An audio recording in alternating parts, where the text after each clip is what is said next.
Hello friends, मैं आज आप लोगों के लिए संस्कृत साहित्य के जो टॉपिक हैं उनको लेकर आई हूँ। संस्कृत साहित्य में जो आपके पहले रचनाकार हैं भास, उनके बारे में आज मैं आप लोगों से चर्चा करूँगी और उनके बारे में जितने भी तथ्य हैं उनको मैंने पूरा डिस्क्राइब करने की कोशिश की है और जितने भी अभी तक प्रश्न पूछे गए हैं कई सारी किताबों से मैंने देखकर आपके लिए वीडियो बनाया हुआ है। अब इसमें आपके पहले भास, दूसरा कालिदास, तीसरा भवभूति, चौथा भारवी, पांचवा श्रीहर्ष, छठवां दंडी, सातवें हर्ष, 8 बाणभट्ट, 9वां माघ, 10वां राजशेखर, 11वां मम्मट और 12 विश्वनाथ। ये 12 आपको रचनाकार पढ़ने हैं। इनसे बाहर प्रश्न आपका नहीं जाएगा संस्कृत साहित्य से। संस्कृत साहित्य आपके किन किन से परीक्षाओं में लगी हुई है? आपकी TGT, PGT, LT grade, GIC और नेट। और इसके अदर भी कई सारे एग्जाम्स होते हैं अदर स्टेट में, उनमें भी आपका संस्कृत साहित्य से टॉपिक पूछा जाता है।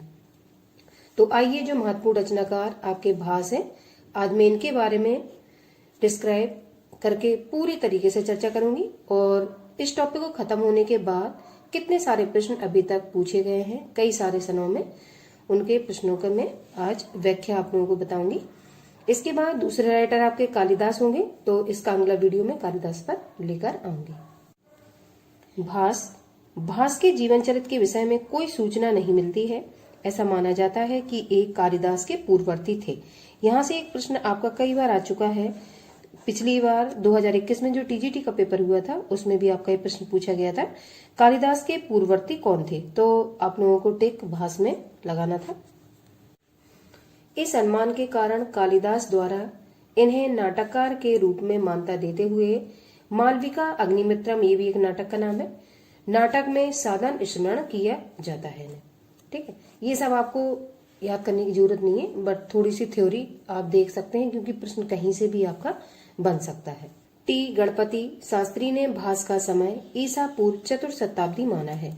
तो टी गणपति शास्त्री ये आपके वैज्ञानिक हुए, तो इन्होंने इनका जो समय है 4th शताब्दी माना है। तो इसको आप लोग याद रखेंगे, अंडरलाइन कर देती हूँ मैं, पूर्व 4th शताब्दी माना है। तो प्रश्न कैसे भी आपका फ्रेम हो सकता है आपसे इनका समय पूछ ले, कौन सा था, 4th शताब्दी, 5वीं शताब्दी, 3य शताब्दी, इनमें से सभी कैसे भी कह सकते हैं। तो आपको पता होना चाहिए कि इनका जो समय है 4th शताब्दी माना गया है।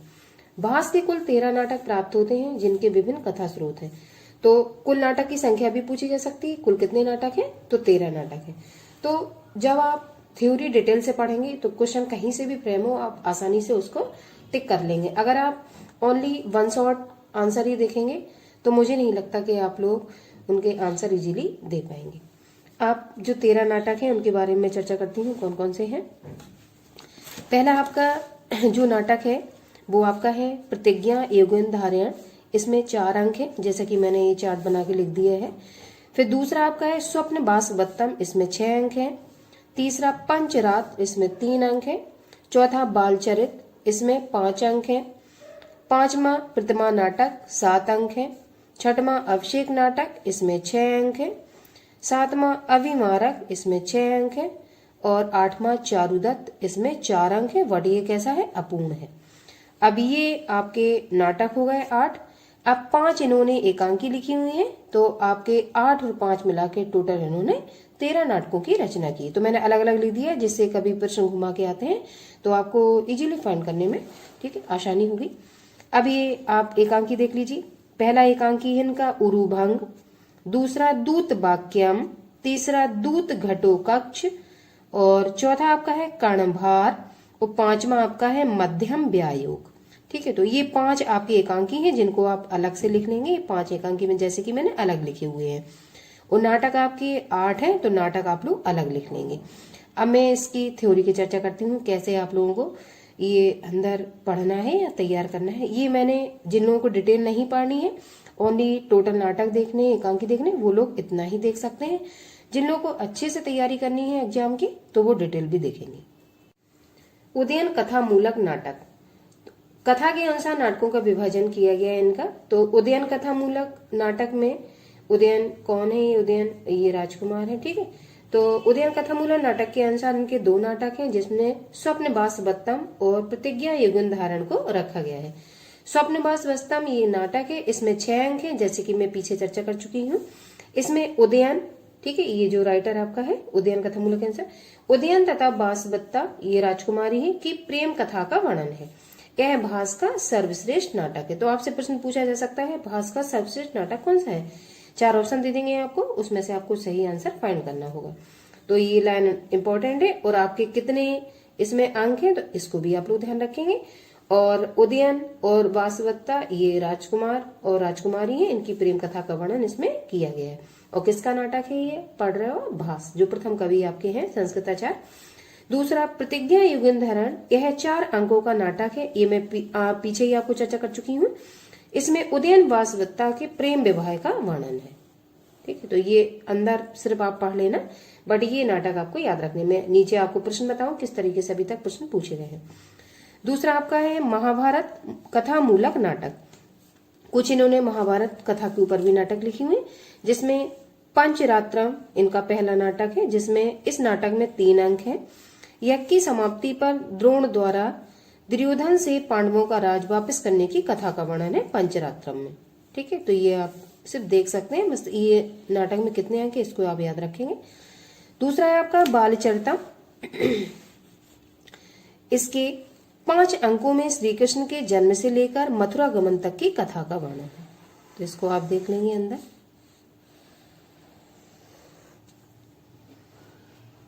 अगला तीसरा उरुभंगम। उरु कहते हैं आपके जांग को, भंगम का मतलब होता है तोड़ना। यह भास रचित एकांकी है, तो अब यहां से आप याद रखेंगे उरुभंगम, मैंने पीछे आपको बताया ये एकांकी है, तो उरुभंगम एकांकी हुआ और पंचरात्रम और बालचरित आपके नाटक हुए। तो मैंने आगे एक फ्रेम बनवा हुआ है, उससे आप इजीली अलग अलग उनको आप देख सकते हो। एकांकी इसमें भीम द्वारा दुर्योधन की जंगा भंग करने का वर्णन है। तो देखो हेडिंग से ही हम समझ सकते हो, उरु माने जंगा और भंगम माने नष्ट करना। तो भीम ने किसकी, दुर्योधन की जंगा को भंग कर दिया। अगला दूत वाक्यम। इस एकांकी नाटक में युद्ध से पूर्व श्री कृष्ण पांडवों के दूत बनकर दुर्योधन के पास जाने की कथा का वर्णन है। तो दूत वाक्यम क्या हुआ, एकांकी हुआ। तो आप इस चीज को याद रखेंगे, दूत वाक्यम एकांकी। 5 उन्होंने एकांकी लिखे हुए हैं, 8 उन्होंने नाटक लिखे हुए, आपको सेपरेट सेपरेट याद होना चाहिए। अगला दूत घटोकक्ष। इस एकांकी में श्री कृष्ण द्वारा घटोकक्ष को दूत बनाकर धृतराष्ट्र के पास भेजना तथा दुर्योधन द्वारा उनके अपमान का वर्णन है। तो दूत घटोकक्ष में आपका दूत घटोकक्ष और दूत वाक्यम क्या है, एकांकी, बस ये आपको याद रखना है। अगला मध्यम व्यायोग। इस एकांकी नाटक में पांडवों द्वारा घटोकक्ष से एक ब्राह्मण को बचाने का वर्णन है। तो मध्यम व्यायोग भी आपका एकांकी है, इस चीज को आप लोग याद रखेंगे। अगला कर्णभार। इस एकांकी नाटक में कर्ण द्वारा इंद्र को कवच कुंडल दान करने की कथा का वर्णन, ये इंपॉर्टेंट है। और कर्णभार आपका क्या है, एकांकी, तो ये भी आप याद रखेंगे एकांकी कौन कौन से हैं। और कवच कुंडल दान करने की कथा का इसमें वर्णन किया गया। अगला आपका है रामायण कथा मूलक नाटक। अब रामायण के ऊपर भी इन्होंने नाटक लिखे हुए हैं, जिसमें आपका प्रतिमा नाटक बहुत इंपॉर्टेंट है। यह 7 अंक का नाटक है, इसको आप अंडरलाइन देंगे। इसमें राम कथा संक्षेप में वर्णित है, इसको आप याद रखेंगे। प्रतिमा नाटक में कौन सी कथा वर्णित है, राम कथा वर्णित है। भास का यह सबसे बड़ा नाटक है, तो देखो ये भी इंपॉर्टेंट लाइन हुई। सबसे बड़ा नाटक कौन सा है, इनका प्रतिमा नाटक है। ठीक है। दूसरा अभिषेक नाटक। यह 6 अंकों का नाटक है, राम के राजाभिषेक का इसमें वर्णन है। अभिषेक से ही समझ में आ रहा है कि राम के राज तिलक का वर्णन। तो इस तरीके से रामायण कथा मूलक आप हेडिंग याद रखेंगे। रामायण कथा मूलक में 2 नाटक है, प्रतिमा नाटक और अभिषेक नाटक। इसके पहले हमने ऊपर आपका ये पढ़ा हुआ है महाभारत के ऊपर आधारित ये आपके नाटक एकांकी थे, तो इनको भी आप याद रख लेंगे। अगला कल्पना मूलक नाटक। कुछ नाटक इन्होंने कल्पना को आधार मानकर भी लिखे हुए हैं, जैसे अभिमारक। यह 6 अंक का नाटक है, इसमें राजकुमार अभिमारक तथा राजकुमारी कुरंगी के प्रेम विवाह का वर्णन है। तो आपको 6 अंक याद रखने हैं और ये कल्पना पर आधारित है, वास्तविकता नहीं है इसमें। चारुदत्त। यह 4 अंक का नाटक है, इसको याद रखेंगे। अंक कौन से और नाटक है ये भी याद रखेंगे। इसमें ब्राह्मण चारुदत्त तथा वैश्या वसंत सेना की प्रेम कथा का वर्णन है। यह अधूरा नाटक है। तो आपका एक प्रश्न अभी पूछा गया था, अधूरा नाटक कौन सा है भास का, तो आपको याद रखना था चारुदत्त आपका अधूरा नाटक है। ठीक है, तो ये आपके जो मैंने आज आपको भास के नाटक थे विस्तार से बताए हुए हैं। शॉर्ट पढ़ने का कोई मतलब नहीं है, अगर आप लॉन्ग एक बार अच्छे से पढ़ लेंगे तो कोई भी प्रश्न कहीं से आएगा, आप इजीली उसका आंसर दे सकते हैं। आइए मैं प्रश्न पे चर्चा करती हूँ, किस तरीके से प्रश्न अभी तक पूछे गए हैं और इन नोट्स को पढ़ने के बाद वो क्वेश्चन इससे बाहर जा रहा है या नहीं जा रहा, आप लोग स्वयं देखेंगे। प्रश्नोत्तरी में अभी तक सभी परीक्षाओं में पूछे गए प्रश्न, जैसे कि मैंने आपसे बोला, पहला, स्वप्नवास बत्तम नाटक के लेखक का नाम बताइए। पीजीटी में 11 में ये प्रश्न पूछा गया था आपका, जिसमें पहला कालिदास, दूसरा भास, तीसरा भवभूति और चौथा व्यास। तो अभी हमने देखा स्वप्नवास बत्तम, ये आपका भास का नाटक है। ठीक है, आगे इनमें से कौन सा नाटक भास का नहीं है? तो अभी हम लोगों ने पूरे नाटक देखे हुए हैं, तो हम इजीली बता सकते हैं कौन सा नहीं है। पहला प्रतिमा नाटक, दूसरा उरुभंग, तीसरा दूत वाक्यम, चौथा मालविका अग्निमित्रम। तो प्रतिमा नाटक भी हमने देखा हुआ था, जो रामायण कथामूलक पर आधारित था। उरुभंग भी देखा था, जो आपका महाभारत कथामूलक पर आधारित था। और उरुभंग में किसने? दुर्योधन ने जंगा को भंग कर दिया था, दुर्योधन की जंगा को भंग कर दिया था किसने? भीम ने। दूत वाक्यम भी हमने देखा हुआ था। ठीक है, तो ये तीनों भास के नाटक हो गए। एक कौन सा नहीं है? ये वाला मालविका अग्निमित्रम, क्योंकि मैंने इस पर भी चर्चा नहीं की है। निम्नलिखित में से कौन कवि कालिदास से पूर्ववर्ती है? पीजीटी 2005 में पूछा गया प्रश्न है। भारवी, भास, दंडी और भवभूति। तो सबसे पहले जब मैंने नोट्स आपको बताना शुरू किया था तो उसमें मैंने पूर्ववर्ती कालिदास के कौन है? भास है, इसमें मैंने टिक लगाया हुआ था। ठीक है, अगला, निम्नलिखित में से कौन भास द्वारा रचित नाटक नहीं है? ये पीजीटी 2009 में पूछा गया प्रश्न है। पहला, मृच्छकटिकम, उरुभंगम, दूतवाक्यम, मध्यम व्यायुग। तो कौन सा नाटक नहीं है? दूतवाक्यम भी हमने पढ़ा हुआ था, उरुभंग भी हमने पढ़ा हुआ था, मध्यम व्यायुग पढ़ा था। कौन सा नहीं है? मृच्छकटिकम। ठीक है, अगला, भास की रचना है, पीजीटी 2012 में पूछा गया प्रश्न है।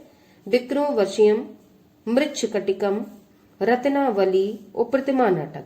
तो प्रतिमा नाटक अभी हमने देखा हुआ था, ये आपकी रामायण कथा मूलक पर आधारित थी और इसमें जो रामचंद्र जी हैं उनकी, ठीक है, उनका वर्णन किया गया है, तो ये वाला आपका सही है। अगला, इनमें से महाकवि भास की रचना है। पहला कपूर मंजरी, दूसरा स्वप्नवास बत्तम, तीसरा मालविका अग्निमित्रम, चौथा मालती माधव। तो इनमें से भास की जो रचना है अभी हम लोगों ने देखी, स्वप्नवास बत्तम है। निम्नलिखित में से एक कृति भास रचित नहीं है। आश्रम पद्धति, पीजीटी 2012 में पूछा गया प्रश्न है, जिसमें पहला प्रतिमा नाटक, दूसरा स्वप्नवास बत्तम, तीसरा प्रतिज्ञा एवं चौथा महाभाष्यम। तो प्रतिमा नाटक, स्वप्नवास बत्तम, प्रतिज्ञा एवं ये तीनों है, बट कौन सा नहीं है? महाभाष्य। ठीक है, अगला, इनमें से भास की कृति है। जीआईसी प्रवक्ता 2012 में पूछा गया प्रश्न है। पहला बाल भारत, दूसरा बाल चरित, तीसरा नैसथ चरित और चौथा नागानंद। तो इसमें से आपने कौन सा पढ़ा हुआ था? बाल चरितम, ये पढ़ा हुआ था आपने। ठीक है, अब बाल भारत, ये राजशेखर का नाटक है, तो बाल भारत और बाल चरित में आपको कंफ्यूज नहीं होना है। बाल चरितम भास की रचना है और बाल भारत राजशेखर की रचना है। मैं अभी सारे प्रश्नों का डिस्क्रिप्शन नहीं कर रही हूँ, क्योंकि अभी मैंने पहला टॉपिक पढ़ाया है। जब सब पढ़ा दूंगी तब सबके बारे में एक्सप्लेनेशन दूंगी। अगला, प्रतिमा नाटक के रचयिता हैं, जीआईसी प्रवक्ता 2012 में पूछा गया प्रश्न है। शूद्रक, भास, कालिदास, विश्वनाथ। तो इसमें प्रतिमा नाटक आपका किसका है? भास का है। ठीक है, रामायण कथामूलक पर आधारित ये नाटक है। अगला, इनमें से महाकवि भास की रचना है। जीआईसी प्रवक्ता 2015 में पूछा गया प्रश्न है। पहला कपूर मंजरी, दूसरा स्वप्नवास बत्तम, तीसरा मालविका अग्निमित्रम, चौथा मालती माधव। तो इनमें से महाकवि भास की जो रचना आपने पढ़ी है स्वप्नवास बत्तम है। अगला, इनमें से भास की कृति है। पहला बाल भारत, दूसरा बाल चरित, तीसरा नैसथ चरित, चौथा नागानंद। ये जीआईसी प्रवक्ता भर्ती परीक्षा 2017, जीआईसी पीजीटी 2012 और 5 में पूछा गया प्रश्न है। तो भास की हमने अभी इसके पहले भी चर्चा की हुई है। बाल चरितम और बाल भारत में आपको कंफ्यूज नहीं होना है। बाल चरितम भास की रचना है और बाल भारत राजशेखर की रचना है। ठीक है, जब राजशेखर में पढ़ाऊंगी तब इसको लिखवाऊंगी। राजशेखर रचना है तो भास की कृति पूछेगी, कौन सा सही है? बाल चरित। आई होप मैंने आज आपको एक टॉपिक पढ़ाया। टॉपिक के बाद मैंने अभी तक जितने पूछे गए प्रश्न हैं आपके और भी कई सारे प्रश्न थे बट वो बार बार रिपीटेड प्रश्न थे, तो मैंने उतने ही लिखे जो रिपीटेड आपके नहीं है बार बार। तो जितने भी क्वेश्चन मैंने कराए हुए पहले आप नोट्स को ध्यान से तैयार करेंगे, उसके बाद इन क्वेश्चनों को अपने आप सॉल्व करने का प्रयास करेंगे। मुझे आशा है आप लोगों को ये प्रश्न इजीली आ जाएंगे। इसके बाद हाय फ्रेंड्स, आज मैं आप लोगों के लिए संस्कृत साहित्य का दूसरा टॉपिक कालिदास। इसके पहले मैंने भास के बारे में चर्चा की थी और उस टॉपिक को पढ़ाने के बाद मैंने बहुत सारे प्रश्न आप लोगों को जो PYQ थे आपके वो करवाने का प्रयास किया था। आज मैं सेकंड राइटर आपके जो संस्कृत साहित्य में लगे हुए हैं कालिदास, ये इम्पोर्टेंट और फेमस कवि हैं। इनसे अभी तक बहुत सारे प्रश्न आपके एग्जाम में पूछे गए हैं। आपकी जो संस्कृत साहित्य है वो TGT, PGT, LT, GIC, NET और भी अदर परीक्षाएं जो होती हैं, ठीक है, KVS वगैरह, उनमें भी ये आपका संस्कृत साहित्य ऐड रहता है। आइए देखते हैं कालिदास के बारे में। कालिदास का प्रिय अलंकार उपमा है। जितने भी मैंने फैक्ट लिखे हुए हैं इनसे अभी तक बहुत सारे प्रश्न आ चुके हैं। ये सारे फैक्ट जो है इम्पोर्टेंट है। आप लोग प्रश्न करने से पहले मैंने इसके बहुत सारे प्रश्न 30 प्रश्नों का मैंने कालिदास पे जो अभी तक पूछे गए हैं उनको भी मैंने इसमें शामिल किया है। लेकिन पहले मैं इसका टॉपिक क्लियर करूंगी, इसके बाद फिर जो अभी तक जो प्रश्न आए हैं सेकंड वीडियो में मैं प्रश्नों करवाऊंगी। अगर एक ही वीडियो में दोनों चीजें कराऊंगी तो वीडियो बहुत लेंदी हो जाएगा, आप लोगों को परेशानी होगी। पहला, कालिदास का प्रिय अलंकार उपमा है, इसलिए कहा गया है उपमा कालिदासश। दूसरा, कालिदास वैदर्भी रीति के सर्वोच्च कवि है। तो आपको जहां जहां मैंने अंडरलाइन दी है इंपॉर्टेंट फैक्ट है आप लोगों के। तीसरा, कालिदास संस्कृत गीत का परंपरा के प्रथम कवि है। कालिदास संस्कृत गीत काव्य परंपरा के प्रथम कवि हैं। कालिदास शैव थे, भगवान शिव को वो मानते थे, यह शैव परंपरा पर उनकी विचारधारा थी। कालिदास की 7 रचनाएं प्रसिद्ध हैं। आप कालक्रम की दृष्टि से हम रचनाओं को देखते हैं। पहला ऋतुसंहार, दूसरा कुमार संभवम, तीसरा मालविका अग्निमित्रम, चौथा विक्रमोर्वशीयम, पांचवा मेघदूत, छठवां रघुवंश और सातवां अभिज्ञान शाकुंतलम, ठीक है, या शाकुंतल। अब इन रचनाओं को मैंने अलग अलग कैटेगरी में डिवाइडेशन करके ग्राफ बनाया हुआ है, जिससे आसानी से आप लोग समझ पाए कौन से महाकाव्य हैं, कौन से इनके नाटक हैं और कौन से इनके अलग से भी टॉपिक लगे हुए हैं वो है। तो सबसे पहले मैंने महाकाव्य लिखे हुए हैं। तो इसमें कुमार संभवम और रघुवंशम, ये आपका कुमार संभवम ये और दूसरा रघुवंश, ये दोनों आपके महाकाव्य मैंने अलग लिखा हुआ है इनको इस तरीके से। आप कुमार संभवम में 17 सर्ग हैं और ये प्रथम महाकाव्य माना जाता है। कौन सा? कुमार संभवम। दूसरा महाकाव्य रघुवंशम है जिसमें सर्गों की संख्या 19 है और ये दूसरा महाकाव्य माना जाता है। 31 राजाओं के जीवन का वर्णन इसमें किया गया। इंपॉर्टेंट फैक्ट है, इनसे प्रश्न अभी तक पूछे जा चुके हैं। तो आपके 2 महाकाव्य हुए कौन कौन से? कुमार संभवम और रघुवंशम। कुमार संभवम में 17 सर्ग है और रघुवंशम में 19 सर्ग है। ये प्रथम महाकाव्य कुमार संभवम, ये दूसरा आपका महाकाव्य रघुवंशम। दूसरा आपका है गीत काव्य। गीत काव्य भी 2 है, ऋतुसंहार और मेघदूतम। इसमें देखो आपका लिखा हुआ होगा मेघदूतम और आपका अगला ऋतुसंहार। ये गीत काव्य है गाने वाले, ऋतुसंहारम और मेघदूतम। ऋतुसंहार में जो आपके सर्गों की संख्या है वो 6 है। ऋतु उन्होंने 6 मानी हुई है तो 6 सर्ग इन्होंने इसमें दिए हुए हैं। नाटक 3 है इनके। पहला मालविका अग्निमित्रम जिसमें 5 अंक है और ये प्रथम नाटक माना गया है। श्लोकों की संख्या 96 है। द्वितीय नाटक आपका विक्रमोर्वशीयम है जिसमें सर्गों की संख्या आपकी ये 5 अंक है इसमें और इसको दूसरा नाटक माना गया है और श्लोकों की संख्या 65 है। तीसरा और अंतिम नाटक जो आपका है वो अभिज्ञान शाकुंतलम माना गया है। इसमें जो अंकों की संख्या है, सर्गों की संख्या 7 है और ये तीसरा नाटक और अंतिम नाटक है, ठीक है।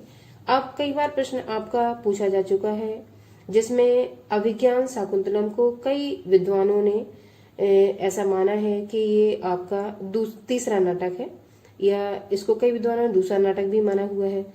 बट जो आपका आयोग है उसने अभिज्ञान शाकुंतलम से ये क्वेश्चन आया था कि दूसरा महाकवि कालिदास का नाटक कौन सा है, तो अभिज्ञान शाकुंतलम ये माना था कई वैज्ञानिकों ने। लेकिन ये विवादित प्रश्न है क्योंकि सही और सटीक जो समय है वो कहीं नहीं दर्शाया गया है।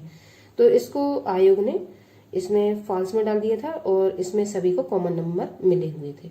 तो अभी तक पहली कृति तो पता है कौन सी है इनकी, कालिदास की, लेकिन दूसरी कृति के बारे में किसी को कोई अंदाजा नहीं है और ये विवादित प्रश्न है।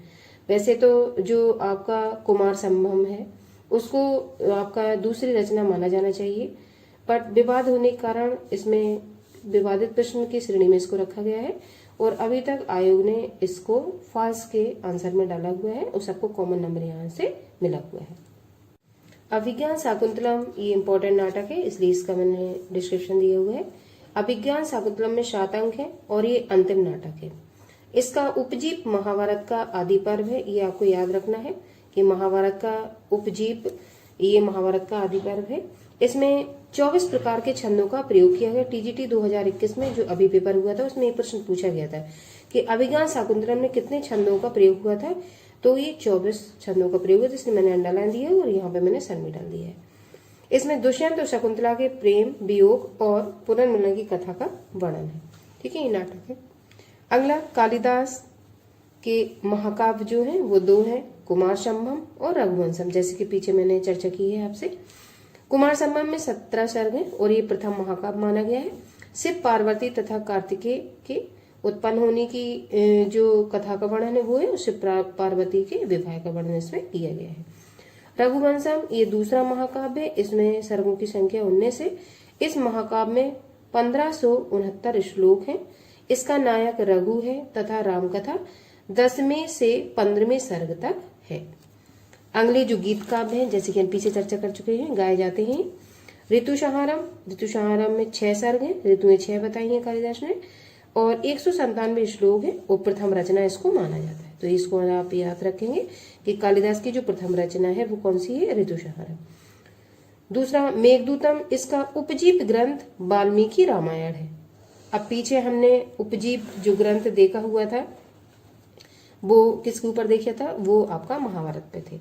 ये वाला अभिज्ञान शाकुंतलम जो लिखा गया है उसका उपजीव ये आपका महाभारत का आदि पर्व है और आपका ये मेघदूतम इसका जब किया गया है तो उपजीव ग्रंथ वाल्मीकि रामायण। तो आपको दोनों को अलग अलग याद रखना है कि कौन किसमें ये अलग अलग है। ठीक है, डिफरेंस करके याद रखेंगे तो आपको इजीली याद रहेगा। तो गीत का 2 हो गए आपके, ऋतुसंहारम और मेघदूतम। ऋतुसंहार, इसमें 6 ऋतुओं का वर्णन है। अब ऋतुएं आप लोगों को याद रखना है, ग्रीष्म, वर्षा, शरद, हेमंत, शिशिर और वसंत। अब इनमें से आपके जब PYQ बनाए जाएंगे या अभी तक जो प्रश्न पूछे गए हैं उसमें आपका इन ऋतुओं में से जो 6 ऋतु कालिदास ने बताई उनमें से कोई दूसरा डाल देंगे और प्रश्नों में आंसर पूछेंगे किस तरीके से। आपको अगर 6 ऋतु पता होंगी तो आप इजीली आंसर को फाइंड कर पाएंगे। इसका वर्णन गीत शैली में किया गया, तो आपको गीत शैली याद रखना है। ऋतुसंहार का वर्णन कौन सी शैली में किया गया है, गीत शैली में किया गया है। अगला आपका है मेघदूतम, 121 श्लोक हैं। मेघदूत की कथा पूर्व मेघ और उत्तर मेघ 2 भागों में बटी हुई है। ठीक है, 2 भागों में इन्होंने चर्चा की है इसकी। अगला, इसमें कालिदास का सबसे प्रिय छंद मद्रकांता का प्रयोग हुआ है, इसको भी आप लोग याद रखेंगे। मद्रकांता का प्रयोग हुआ है, ये कालिदास का प्रिय छंद है मद्र। ठीक है, मंदाक्रांता इसका इन्होंने प्रयोग किया है। अब नोट में मैंने कुछ 2-3 चीजें लिखी हुई आप लोगों के लिए। कालिदास वैदर्भी रीति के सर्वश्रेष्ठ कवि हैं। कालिदास शैव हैं। कालिदास गीत का परंपरा के प्रथम कवि हैं। पीछे भी मैं इस चीज की चर्चा कर चुकी हूँ जब शुरुआत में पढ़ाया था मैंने, और ये इसके लास्ट में मैंने ये 2 लाइनें फिर से रिपीट कर दी हैं। तो वैदर्भी रीति के सर्वश्रेष्ठ कवि हैं, शैव थे और ये कालिदास गीत का परंपरा के प्रथम कवि माने जाते हैं। विगत परीक्षा में पूछे गए प्रश्न टॉपिक को देखने के बाद अब आप लोग प्रश्नों को सॉल्व करेंगे तो इजीली आपको आंसर आ जाएंगे। पहला, महाकवि कालिदास किस अलंकार के लिए प्रसिद्ध हैं? ये TGT 2005 और 9 में पूछा गया प्रश्न है। उपमा, श्लेष, उत्प्रेक्षा, रूपक। तो पीछे हम लोग नोट्स में देख चुके हैं उपमा कालिदासस्। तो कालिदास किस अलंकार के लिए प्रसिद्ध है? उपमा के लिए। अगला, निम्नलिखित में से कौन कवि कालिदास के पूर्ववर्ती हैं? PGT 2005 में पूछा गया प्रश्न है। भारवी, भास, दंडी और भवभूति। तो पिछले वाले वीडियो में हमने जब चर्चा की हुई थी तो कालिदास के जो पहले कवि आते हैं वो भास आते हैं। तो भास को मैंने अच्छे से पढ़ाया हुआ था और जितने भी PYQ आपके आए हुए थे वो भी सॉल्व करवाए थे। तो फिर से एक क्वेश्चन रिपीटेड है ये आपका, कालिदास के पूर्ववर्ती कवि कौन है? भास। पूर्ववर्ती मतलब जो इनसे पहले आ चुके हैं, तो कालिदास से पहले जो भी रचना लिखी गई है वो भास ने लिखी हुई है। अगला, रघुवंशम किसकी रचना है? व्यास, भरत मुनि, कालिदास, चाणक्य। 2009 में पूछा गया प्रश्न है ये आपका। तो रघुवंशम आप पीछे पड़ा हुआ, रघुवंशम एक महाकाव्य किसका है? कालिदास का। कुमार संभवम और ठीक है आपका रघुवंशम। अगला प्रश्न, संस्कृत के निम्नलिखित ग्रंथों में से कौन सा ग्रंथ नाटक नहीं है? तो हमने नाटक, गीत काव्य और आपके महाकाव्य सारा कुछ अलग अलग देखा हुआ था। अब इसमें प्रश्न में से देखेंगे, ये आपका TGT 2001 में पूछा गया प्रश्न है, ये मैंने नोट डाउन किया हुआ है। कौन सा ग्रंथ, संस्कृत के निम्नलिखित ग्रंथों में से कौन सा ग्रंथ नाटक नहीं है? तो रघुवंशम, मालती माधव, बेड़ी शहार, उभया मिशारिका, TGT 2001 में पूछा गया प्रश्न है। तो रघुवंशम ये आपका नाटक नहीं है और रघुवंशम क्या है? एक महाकाव्य है। क्या है? एक महाकाव्य। पीछे हमने देखा हुआ था ये, ठीक है, तो ये आंसर सही हुआ। अगला, रघुवंशम महाकाव्य में सर्ग हैं 18, 19, 20 और 21। PGT 2013 में पूछा गया प्रश्न है ये आपका। तो अभी पीछे हमने चर्चा की हुई है, रघुवंशम महाकाव्य में कितने? 19 सर्ग हैं। कालिदास की प्रथम काव्य कृति है मेघदूतम, ऋतुसंहारम, रघुवंशम और नैषध। आश्रम पद्धति प्रवक्ता परीक्षा 2009 और GIC 2017 में पूछा गया प्रश्न है। तो कालिदास की प्रथम काव्य कृति पीछे हमने चर्चा की हुई है आपसे, ऋतुसंहारम, इसको प्रथम काव्य कृति माना गया है। अगला, इनमें से कौन सी कालिदास की दूसरी रचना है? ये मैंने बताया था आपको, ये विवादित प्रश्न है। अभी तक इसी का सटीक आंसर किसी ने नहीं बताया है, ना ही इनका कालक्रम सही से मिलता है कालिदास का किसी भी किताब में। पहला रघुवंशम, दूसरा अभिज्ञान शाकुंतलम, तीसरा दशरूपकम और चौथा प्रतिमा नाटकम। तो कालिदास की जो दूसरी रचना है वो आपकी अभिज्ञान शाकुंतलम को ये प्रश्न पत्र में आयोग ने माना हुआ था, लेकिन जब इसका प्रूफ दिया गया तो उन्होंने इस क्वेश्चन को ठीक है फॉल्स की श्रेणी में डाल दिया, उसमें सभी को कॉमन नंबर मिला हुआ था। वैसे इसमें कुमार संभवम ये दूसरी कृति मानना चाहिए, लेकिन कुमार संभव इसमें कहीं दिया नहीं गया, तो इसको फॉल्स की श्रेणी में माना गया था। अब आप लोगों को सटीक आंसर पता हो तो आप लोग हमें जरूर बताएं। अगला, निम्न में से कौन सी रचना लघुत्री में नहीं आती है? लघुत्री और बृहत्री, ये दो तरीके की रचनाएं इसमें पूछी जाती हैं संस्कृत साहित्य में। तो लघुत्री और बृहत्री के लिए दो सूत्र होते हैं, उनको आप लोग अगर याद कर लेंगे तो आसानी से आप लघुत्री और बृहत्री दोनों रचनाओं में अंतर कर पाएंगे। अब लघुत्री में ये आपका रघुवंशम, कुमार संभवम, मेघदूतम, ऋतुसंहारम, PGT 2005 में पूछा गया प्रश्न है। तो जो आपका सूत्र है वो देख लीजिए पहले आप। सूत्र मैंने ऐसे तैयार किया हुआ था, कुर्मे में जो रचनाएं आएंगी उनको कहेंगे हम लघुत्री, और किसने इस सूत्र में जो रचनाएं आएंगी उनको कहेंगे बृहत्री। ठीक है, कुर्मी का मतलब है, यहाँ पे देख लीजिए, कुर्मी का मतलब है कुमार संभवम, कुमार संभवम, इसका मतलब है रघुवंशम, और मां से है मेघदूतम, मेघदूतम। ये तीन रचनाएं जो आपकी हैं वो लघुत्री में आती हैं और कालिदास की रचनाएं हैं। तो इसमें से प्रश्न में से देखिए, निम्न में से कौन सी रचना लघुत्री में नहीं आती है? तो कुमार संभवम आती है, रघुवंशम ये भी आती है, और आपकी मेघदूतम ये भी आती है। तो कौन सी नहीं आती है? ऋतुसंहारम। तो ये वाला आंसर आपका सही हुआ। ऐसे ही आपकी बृहत्तरी में आप जब आगे राइटर और पढ़ेंगे, संस्कृत में मैं और पढ़ाऊंगी, उसमें आपको बृहत्तरी में जो रचनाएं आती हैं वो मिलेंगी। लेकिन बृहत्तरी में आपकी ये मैंने सूत्र लिखा हुआ, किसने से आपका हो जाएगा क्रातार्जुनियम, सा से आपका हो जाएगा शिशुपाल बधम, ना से हो जाएगा नैषधियम चरतम। तो ये मैं आगे जब रचनाएं आपको पढ़ाऊंगी तो इसको भी मैं क्लियर कर दूंगी। अभी आपने दो राइटर पढ़े हुए हैं, तो ये जो आपके कालिदास वाला राइटर में से ये क्वेश्चन आया हुआ है कुर्मे, तो ये लघुत्री में आएगा, पहले पढ़ा हुआ है। तो लघुत्री आप याद रखेंगे, उसमें तीन रचनाएं शामिल रहती, कुमार संभव, रघुवंशम और मेघदूतम। तो कुर्मे सूत्र से, या आप अपने मन से भी कोई सूत्र बना सकते हैं जो आपको अगर अच्छा है और सरल लगता है। मेरे हिसाब से मैंने इसी तैयार किया। तो कुमार संभवम, रघुवंशम, मेघदूतम, इससे आप याद रखेंगे तो आपको लघुत्री में आने वाली रचनाएं आसानी से फाइंड कर पाएंगे। तो ये तीनों इसमें आते हैं और ऋतुसंहारम नहीं आता है, तो कौन सा सही हुआ? ये वाला सही हुआ। संस्कृत का महाकाव्य कुमार संभवम किसकी रचना है? जीआईसी प्रवक्ता 2012 में पूछा गया प्रश्न है। पहला भारवी, दूसरा कालिदास, तीसरा भवभूति और चौथा भरत मुनि। तो महाकाव्य कुमार संभवम अभी हमने पढ़ा हुआ है नोट में। तो किसने ये रचना की हुई है? कालिदास ने। अगला, कौन सा ग्रंथ कालिदास प्रणीत है? पीजीटी 2009। कालिदास के द्वारा कौन सा ग्रंथ ये लिखा गया है? ये 2009 में पूछा गया। उत्तर रामचरितम, मृच्छकटिकम, मुद्रा राक्षस, मालविका अग्निमित्रम। तो उत्तर रामचरितम ये मैंने अभी पढ़ा है नहीं, आपको भवभूति का है। और मृच्छकटिकम आपका शूद्रक का है। मुद्रा राक्षस आपका विशाखदत्त का है। मालविका अग्निमित्रम ये हमने पढ़ा हुआ है। तो मालविका अग्निमित्र ये कालिदास का है। तो ये आंसर सही हुआ। मृच्छकटिकम के रचयिता हैं जीआईसी प्रवक्ता 2012 में पूछा गया प्रश्न है। तो मृच्छकटिकम के रचयिता भास, शूद्रक, कालिदास, भारवी। तो मृच्छकटिकम के रचयिता जो है वो शूद्रक है आपके। अगला आपका, कालिदास की किस रचना को दूत वाक्य माना जाता है? अभिज्ञान शाकुंतलम को, विक्रम वर्षियम को, मेघदूतम को, चौथा मालविका अग्निमित्रम को। ये आपका यूपी पीएससी एलटी ग्रेड 2018 में पूछा गया प्रश्न है। इसमें कालिदास की जो रचना है उसमें दूत वाक्य में मेघदूतम को माना गया। ये आंसर आपका सही है। अगला, कौन सी रचना कालिदास की नहीं है? ऋतुसंहार, कुमार संभव, बुद्धचरित, रघुवंश। जीआईसी प्रवक्ता 2012 में पूछा गया प्रश्न है। तो ऋतुसंहार, कुमार संभव और रघुवंशम ये हमने देखा हुआ है। तो बुद्धचरित अश्वघोष की रचना है, तो ये नहीं है आपका। अगला, बृहत्तरी में कौन सा महाकाव्य नहीं आता है? तो बृहत्तरी मैंने सूत्र की पीछे चर्चा की हुई है। बृहत्तरी में हमने सूत्र क्या बनाया था? किसने। ठीक है, किसने में आपका का से किरातार्जुनियम एक ही हो जाएगा। सा से दूसरा शिशुपाल वधम एक ही हो जाएगा आपका।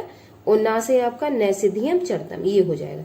तो किसने में बृहत्तरी में जो रचनाएं आपकी हैं ये 3 आ जाएंगी। अब बचा कौन सा? कुमार संभवम। ये किस में आ जाएगा आपका? कुमार संभवम ये आपका आ जाएगा लघुत्तरी में। पीछे हमने देखा हुआ है ऐसा प्रश्न। तो कौन सा आंसर सही होगा? बृहत्तरी। ये आपका पीजीटी 2004 में पूछा गया प्रश्न है। अगला, बृहत्तरी में कौन सा महाकाव्य नहीं आता? फिर से वही प्रश्न रिपीट हुआ आपका। तो बृहत्तरी में सूत्र क्या है? किसने? तो किरातार्जुनियम, शिशुपाल वधम, नैषधीयम चतुर्थ हो जाएगा। कौन सा नहीं होगा? रघुवंशम। ये आपका 2005 में पूछा गया प्रश्न है। अगला, कौन सी रचना कालिदास की नहीं है? अब देखिए, मेघदूतम, अभिज्ञान शाकुंतलम, दश कुमार चरितम, रघुवंशम। मेघदूतम, अभिज्ञान शाकुंतलम, रघुवंशम ये 3 हमने पढ़े हुए हैं। दश कुमार चरितम ये दंडी की रचना है। तो इसमें ये कौन सा सही हो जाएगा? ये वाला सही हो जाएगा। अगला, इनमें से कौन सी रचना कालिदास की नहीं है? टीजीटी 2011 में पूछा गया प्रश्न है। अभिज्ञान शाकुंतलम, मालविका अग्निमित्रम, विक्रम वर्षियम और प्रतिमा नाटक। तो अभिज्ञान शाकुंतलम, मालविका अग्निमित्रम, विक्रम वर्षियम ये हमने अभी देखा हुआ है, ये कालिदास की रचना है। और प्रतिमा नाटक हमने कल वीडियो में देखा हुआ था जो भास की रचना है। तो आंसर कौन सा सही होगा? ये। कौन सी रचना, कौन सी कृति कालिदास कृत नहीं है? पीजीटी 2005 में पूछा गया प्रश्न है। पहला कुमार संभवम, दूसरा अभिज्ञान शाकुंतलम, तीसरा उत्तर रामचरितम और चौथा रघुवंशम। तो कुमार संभवम, अभिज्ञान शाकुंतलम और रघुवंशम ये कालिदास की रचना है। उत्तर रामचरितम ये भवभूति की रचना है। तो ये वाला आंसर आपका सही होगा। अगला, कालिदास के नाटकों में स्त्रियां तथा निम्न श्रेणी के पात्र किस भाषा में बोलते हैं? यूपीपीएससी एलटी 2018 में पूछा गया प्रश्न है। पहला संस्कृत भाषा में, दूसरा प्राकृतिक भाषा में, तीसरा संस्कृत मिश्रित प्राकृतिक भाषा में और डी आपका अशुद्ध संस्कृत भाषा में। तो जो कालिदास के नाटकों में उच्च श्रेणी के पात्र हैं वो संस्कृत भाषा बोलते हैं, जबकि इसमें निम्न श्रेणी के पात्र पूछे गए हैं तो प्राकृत भाषा में ये बात करते हैं। तो ये वाला आंसर आपका सही हुआ। अगला, कालिदास ने सुलभ कोपो महर्षि किसे कहा है? ये आपका पीजीटी 2010 में पूछा गया प्रश्न है। पहला दुर्वासा को, दूसरा परशुराम को, तीसरा वशिष्ठ को, चौथा विश्वामित्र को। तो कालिदास ने सुलभ कोपो महर्षि किसको कहा है? दुर्वासा को। वो जल्दी कुपित हो जाते थे, नाराज हो जाते थे, इसलिए। अगला, काव्येषु नाटकम रम ए कथन इनमें से किस कृति के संदर्भ में है? अभिज्ञान शाकुंतलम, मालविका अग्निमित्रम, विक्रमवर्षियम, ऋतुसंहारम। ये जीआईसी प्रवक्ता 2021 में पूछा गया प्रश्न है। तो काव्येषु नाटक रम ये अभिज्ञान शाकुंतलम का कथन है। अगला, न धर्म वृद्धेषु वया समीक्षते यह सूक्ति किस कवि की है? कालिदास, भारवी, माघ, श्रीहर्ष। तो जो आपके धर्मेशु न धर्म वृद्धेषु वया समीक्षित सूक्ति कवि कालिदास की है। अगला, कालिदास ने अभिज्ञान शाकुंतलम में कितने प्रकार के छंदों का प्रयोग किया? टीजीटी 2021 में पिछली बारी पेपर आया था उसमें पूछा गया था। तो पीछे भी मैंने जब नोट्स बनाया तो उसमें अंडरलाइन दी हुई थी। तो कालिदास ने अभिज्ञान शाकुंतलम में कितने छंदों का प्रयोग किया? 15, 18, 20 और 24। तो मैंने चर्चा की हुई थी, 24 छंदों का प्रयोग किया है। अगला, टीकाकार मल्लिनाथ ने कालिदास कृत कुमार संभवम के कितने सर्गों पर संजीवनी लिखी हुई है? 4, 6, 8 और 10। टीजीटी 2021 में पिछली साल जो पेपर आया था उसमें प्रश्न पूछा गया था आपका। तो जो टीकाकार मल्लिनाथ थे उन्हें कालिदास कृत कुमार संभवम पर 8 संजीवनी सर्गों की व्याख्या की है। अगला, संस्कृत के निम्नलिखित ग्रंथों में से कौन सा ग्रंथ नाटक नहीं है? उभयामिशारिका, रघुवंशम, मालती माधव और बेणी संहार। तो निम्नलिखित में से कौन सा ग्रंथ संस्कृत के नाटक में? तो ये रघुवंशम नाटक नहीं है, क्या है? महाकाव्य है। ठीक है, इस टॉपिक से जो पूछे गए प्रश्न हैं LT, GIC, TGT, PGT और नेट में, वो सारे प्रश्न भी मैं आपके थ्योरी खत्म होने के बाद इसमें पढ़ाने का प्रयास करूंगी। आइए टॉपिक देखते हैं, भवभूति। ये तीसरे आपके संस्कृत के आचार्य हैं। इसमें भवभूति आपके दक्षिण भारत के पदपुर के निवासी थे। इनका समय 8वीं शताब्दी का पूर्वार्ध है। तो आपको समय इनका याद रखना है क्योंकि प्रश्न यहाँ से आ चुका है। इनके पिता का नाम नीलकंठ एवं माता का नाम जातुकर्णी था। तो इनके पिताजी का नाम भी आपको याद रखना है और माता का नाम जो जातुकर्णी था वो भी आपको याद रखना है, क्योंकि प्रश्न कहीं से भी फ्रेम हो सकता है। इसलिए हमें किसी भी परीक्षा की तैयारी करने के लिए डिटेल से ही पढ़ना चाहिए। आगे, भवभूति का वास्तविक नाम श्रीकंठ या कवि जोष्ठी में उम्मेक नाम से जाने जाते हैं। ये श्रीकंठ कई बार प्रश्न पूछा गया है, जो आपका TGT 2010 में प्रश्न आया था कि जो श्रीकंठ नाम है वो किसका है? तो ये भवभूति का नाम है। तो आपको वास्तविक नाम श्रीकंठ याद रखना है। और इनका एक नाम उम्बेक भी है, लेकिन ये प्रश्न अभी तक नहीं आया है, केवल श्रीकंठ आपका पूछा गया है। तो जो 8वीं शताब्दी का पूर्वार्ध है वो आपको टाइम पीरियड याद रखना है, माता पिता का नाम याद रखना है और इनका वास्तविक नाम जो था श्रीकंठ वो याद रखना है। इन्होंने अपने जीवन काल में 3 नाटक लिखे हुए हैं। तीनों इनके नाटक फेमस है।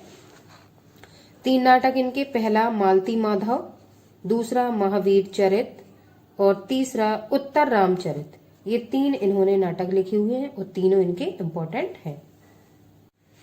अब पहला जो इनका नाटक है मालती माधव, इसमें 10 अंक है, तो आपको 10 अंक ही याद रखना है। अब मालती माधव में भवभूति का प्रथम नाटक है। तो देखो मैंने अंडरलाइन किया हुआ है, तो इम्पोर्टेंट फैक्ट है, आपको इसको याद रखना है। दूसरा, यह गद्य एवं पद दोनों में है। तो मालती माधव को गद्य में भी लिखा गया है और पद में भी लिखा गया है। इसमें 10 अंक है, जैसा कि मैं पीछे आपकी चर्चा कर चुकी हूँ। इसमें श्रृंगार रस प्रधान है। तो मालती माधव में जिस रस की प्रधानता है वो श्रृंगार रस है आपका।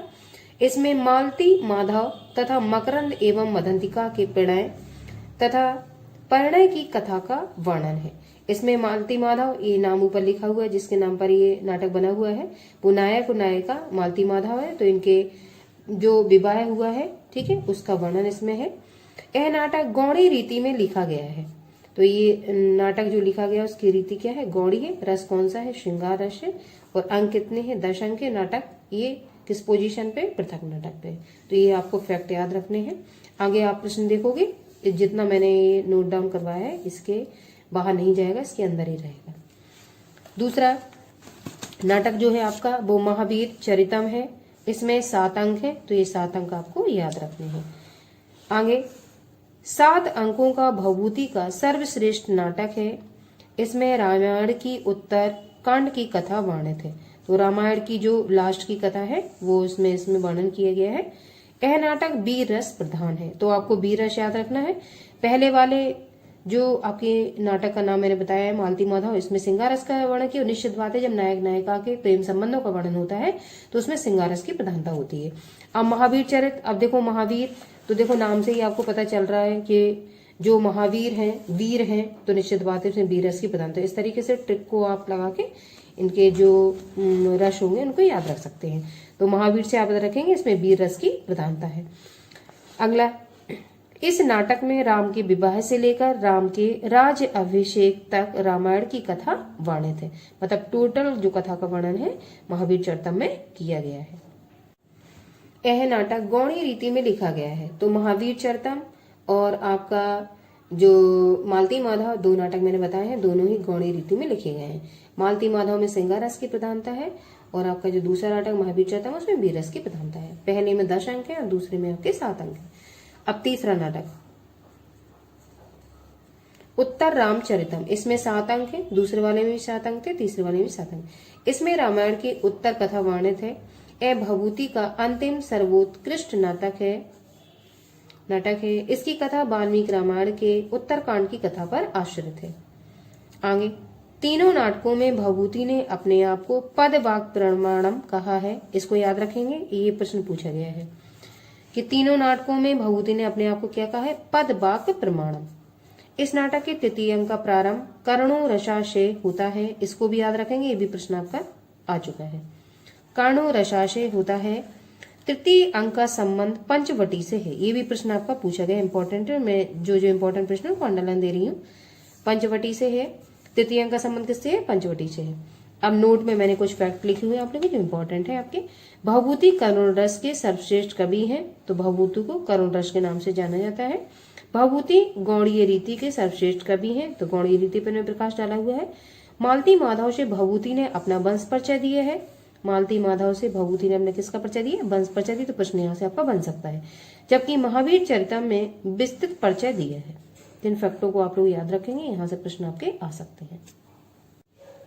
अब टॉपिक पे हम चर्चा कर चुके हैं। अब पिछले वर्षों से अभी तक जो प्रश्न पूछे गए हैं वो मैंने नोट डाउन किए हुए हैं, इंपॉर्टेंट एमसीक्यू हैं आपके। तो पहला प्रश्न आपका है, भभूति का मूल नाम क्या था। हम इस पे पीछे चर्चा कर चुके हैं। श्रीपति, दामोदर, श्रीकंठ, नीलकंठ। तो इसमें हमने पढ़ा हुआ था टीजीटी परीक्षा 2010 में पूछा गया प्रश्न है श्रीकंठ। ठीक, पीछे हमने चर्चा की हुई। दूसरा, मालती माधव के रचनाकार हैं भारवी, कालिदास, श्रीहर्ष, भभूति। तो अभी हमने पीछे पढ़ा हुआ है, भभूति ने 3 नाटक आपके रचे हुए हैं जो टीजीटी परीक्षा 2009, 2017 जीआईसी प्रवक्ता, टीजीटी 2016 और टीजीटी 2011 में पूछा गया प्रश्न है। आगे अगला प्रश्न आपका, कौन सी कृति भभूति की नहीं है। पहला महावीर चरितम, दूसरा मालती माधव, तीसरा उत्तर रामचरितम और चौथा कपूर मंजरी। ये जीआईसी प्रवक्ता 2012 में पूछा गया आपका प्रश्न है। तो जो आपका नहीं है उसका आंसर है कपूर मंजरी। अब कपूर मंजरी किसका है, मैंने तो यहाँ पे इन्फॉर्मेशन लिखी है आप लोगों की। ये कपूर मंजरी आपका राजशेखर द्वारा रचित है। इसमें 4 अंकों का है, षट्टक रूपक है और भाषा इसकी प्राकृतिक है। ठीक है, कपूर मंजरी की भाषा कैसी है, प्राकृतिक भाषा है। अगला प्रश्न 5वां, उत्तर रामचरितम के तृतीय अंक का संबंध किससे है। पहला वाल्मीकि के आश्रम से, दूसरा अयोध्या से, तीसरा सरयू के तट से, चौथा पंचवटी से। पीजीटी 2009 में पूछा गया प्रश्न है। तो हमने अभी देखा हुआ था तीसरे जो आपका इनका नाटक था, ठीक, उसमें तृतीय अंक का संबंध आपका पंचवटी से था। अगला, अब मैंने जितने भी अंक इनके इंपॉर्टेंट थे मैंने इन्हें नोट डाउन कर दिए हैं। अगर आपको इंपॉर्टेंट लगता है ये फैक्ट तो आप उसको लिख सकते हैं। जैसे कि तृतीय अंक पूछा गया है तो ये चतुर्थ अंक भी पूछा जा सकता है, कोई भी पूछा जा सकता है। तो हमें सारे अंकों की जानकारी होनी चाहिए। अब देखिए, प्रथम अंक चित्त दर्शन से संबंधित है, द्वितीय अंक पंचवटी प्रवेश से संबंधित है, जैसे कि ये पूछा गया है, इसे यही पूछा गया। तृतीय अंक छाया से, चतुर्थ अंक कौशल्य जनक मिलन से, पंचम अंक आपका कुमार विक्रम से, षष्ठम अंक आपका कुमार प्रत्यय विज्ञान से और सप्तम अंक ए सम्मेलन से पूछा गया है। अब आगे, भभूति की रचना का नाम है। तो पहला आपका है उत्तर रामचरितम, दूसरा उत्तर रामायण, तीसरा रामचरित, चौथा हर्षचरित दर्शन। ये टीजीटी 2010, एलटी 2018, आश्रम पद्धति 2012 में पूछा गया आपका प्रश्न है। तो भभूति की रचना जो है उत्तर रामचरितम है।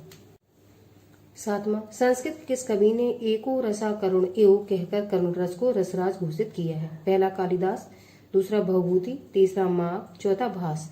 आश्रम पद्धति प्रवक्ता 2009-12, टीजीटी 2001 में पूछा गया प्रश्न है। तो एको रसा करुण रस को रस प्रधान माना है किसने, भभूति ने। अगला, करुण रस को एकमात्र रस किसने माना है, भरत मुनि।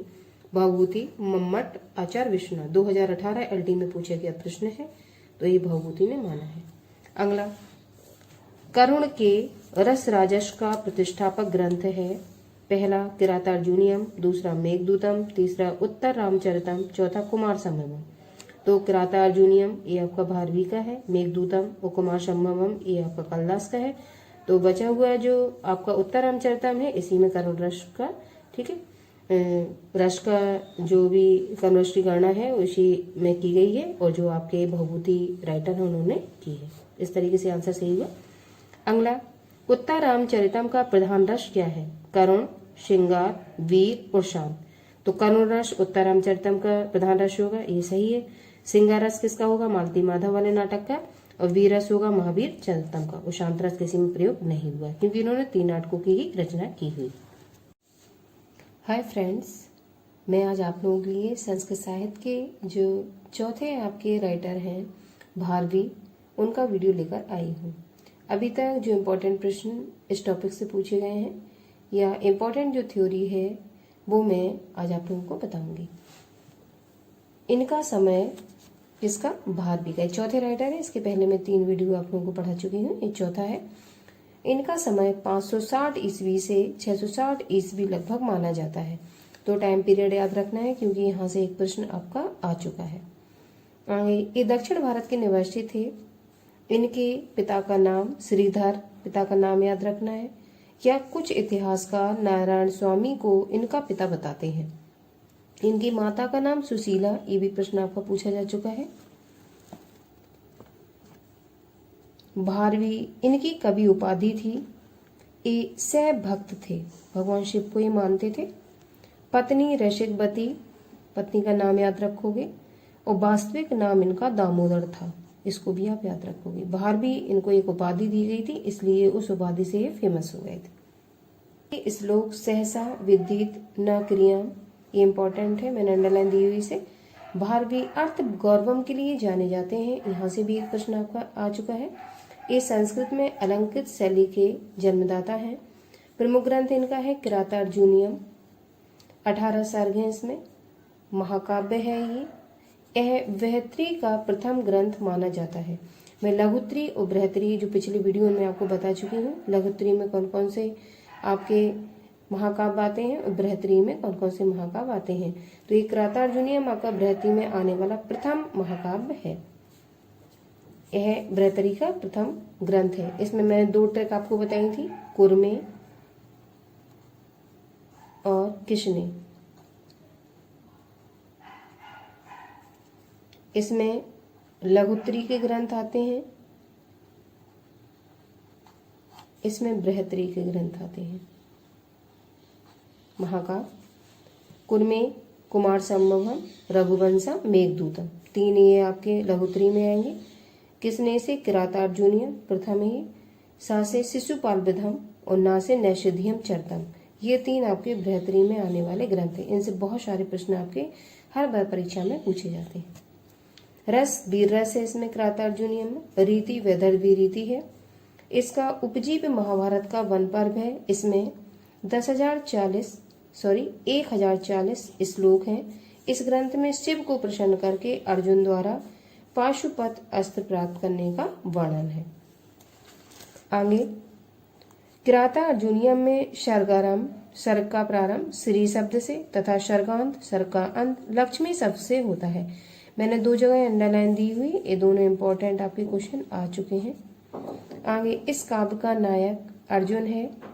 किराता अर्जुनियम के प्रथम 3 सर्ग विशेष कठिन हैं अतः इन्हें पाषाण त्रय 3 पत्थर कहा जाता है। प्रसिद्ध टीकाकार मल्लिनाथ ने भारवी की रचना की उपमा नारियल के फल से की है, जो अंदर से कोमल तथा ऊपर से कठोर, अर्थात भारवी कवि की वाणी नारिकेल फल के समान है। ये पीजीटी 2013 में पूछा गया प्रश्न है। तो आज मैंने आप लोगों को भारवी की जो इम्पोर्टेंट थ्योरी है संस्कृत साहित्य में उस पर प्रकाश डाला है। इसके बाद में इसके अभी तक जितने भी प्रश्न पूछे जा चुके हैं प्रतियोगी परीक्षाओं में, उनका वीडियो लेकर आऊंगी। हाय फ्रेंड्स, मैं आज आप लोगों के लिए जो मैंने टॉपिक भारवी आपको पढ़ाया था उस पर क्वेश्चन लेकर आई हूँ। ये प्रश्न कई सारे एग्जाम में पूछे गए हैं, इन पर आज मैं चर्चा करूँगी। पहला प्रश्न, भारवी द्वारा रचित किराता अर्जुनियम का प्रधान रस है। तो मैंने भारवी टॉपिक आपको आज पढ़ाया हुआ था। तो उसमें भारवी द्वारा रचित किराता अर्जुनीयम में जो आपका रस है वो पहला वीर रस, दूसरा श्रृंगार रस, तीसरा करुण रस, चौथा शांत रस। ये यूपी टीजीटी 2005 में पूछा गया प्रश्न है। तो भारवी का टॉपिक जो हमने देखा हुआ था, तो उसमें किराता अर्जुनीयम में जो प्रधान रस था वो आपका वीर रस था। दूसरा क्वेश्चन, इनमें से कौन सी रचना भारवी की है? पहला अभिज्ञान शाकुंतलम, दूसरा रघुवंशम महाकाव्यम, तीसरा दस कुमार चरितम, चौथा किराता अर्जुनीयम। तो भारवी का जो टॉपिक हमने देखा हुआ था उसमें भारवी की केवल एकमात्र रचना अभी तक मिली हुई है जो आपकी है किराता अर्जुनीयम। टीजीटी 2011, यूपी पीजीटी 2005 में पूछा गया प्रश्न है। सहसा विदिते न क्रियाम, ये आपका प्रश्न पीजीटी 2002 में पूछा गया प्रश्न है। इसमें पहला ऑप्शन आपका शिशुपाल बधम, दूसरा किराता अर्जुनीयम, तीसरा नैषधीयम चरितम, चौथा कुमार संभवम।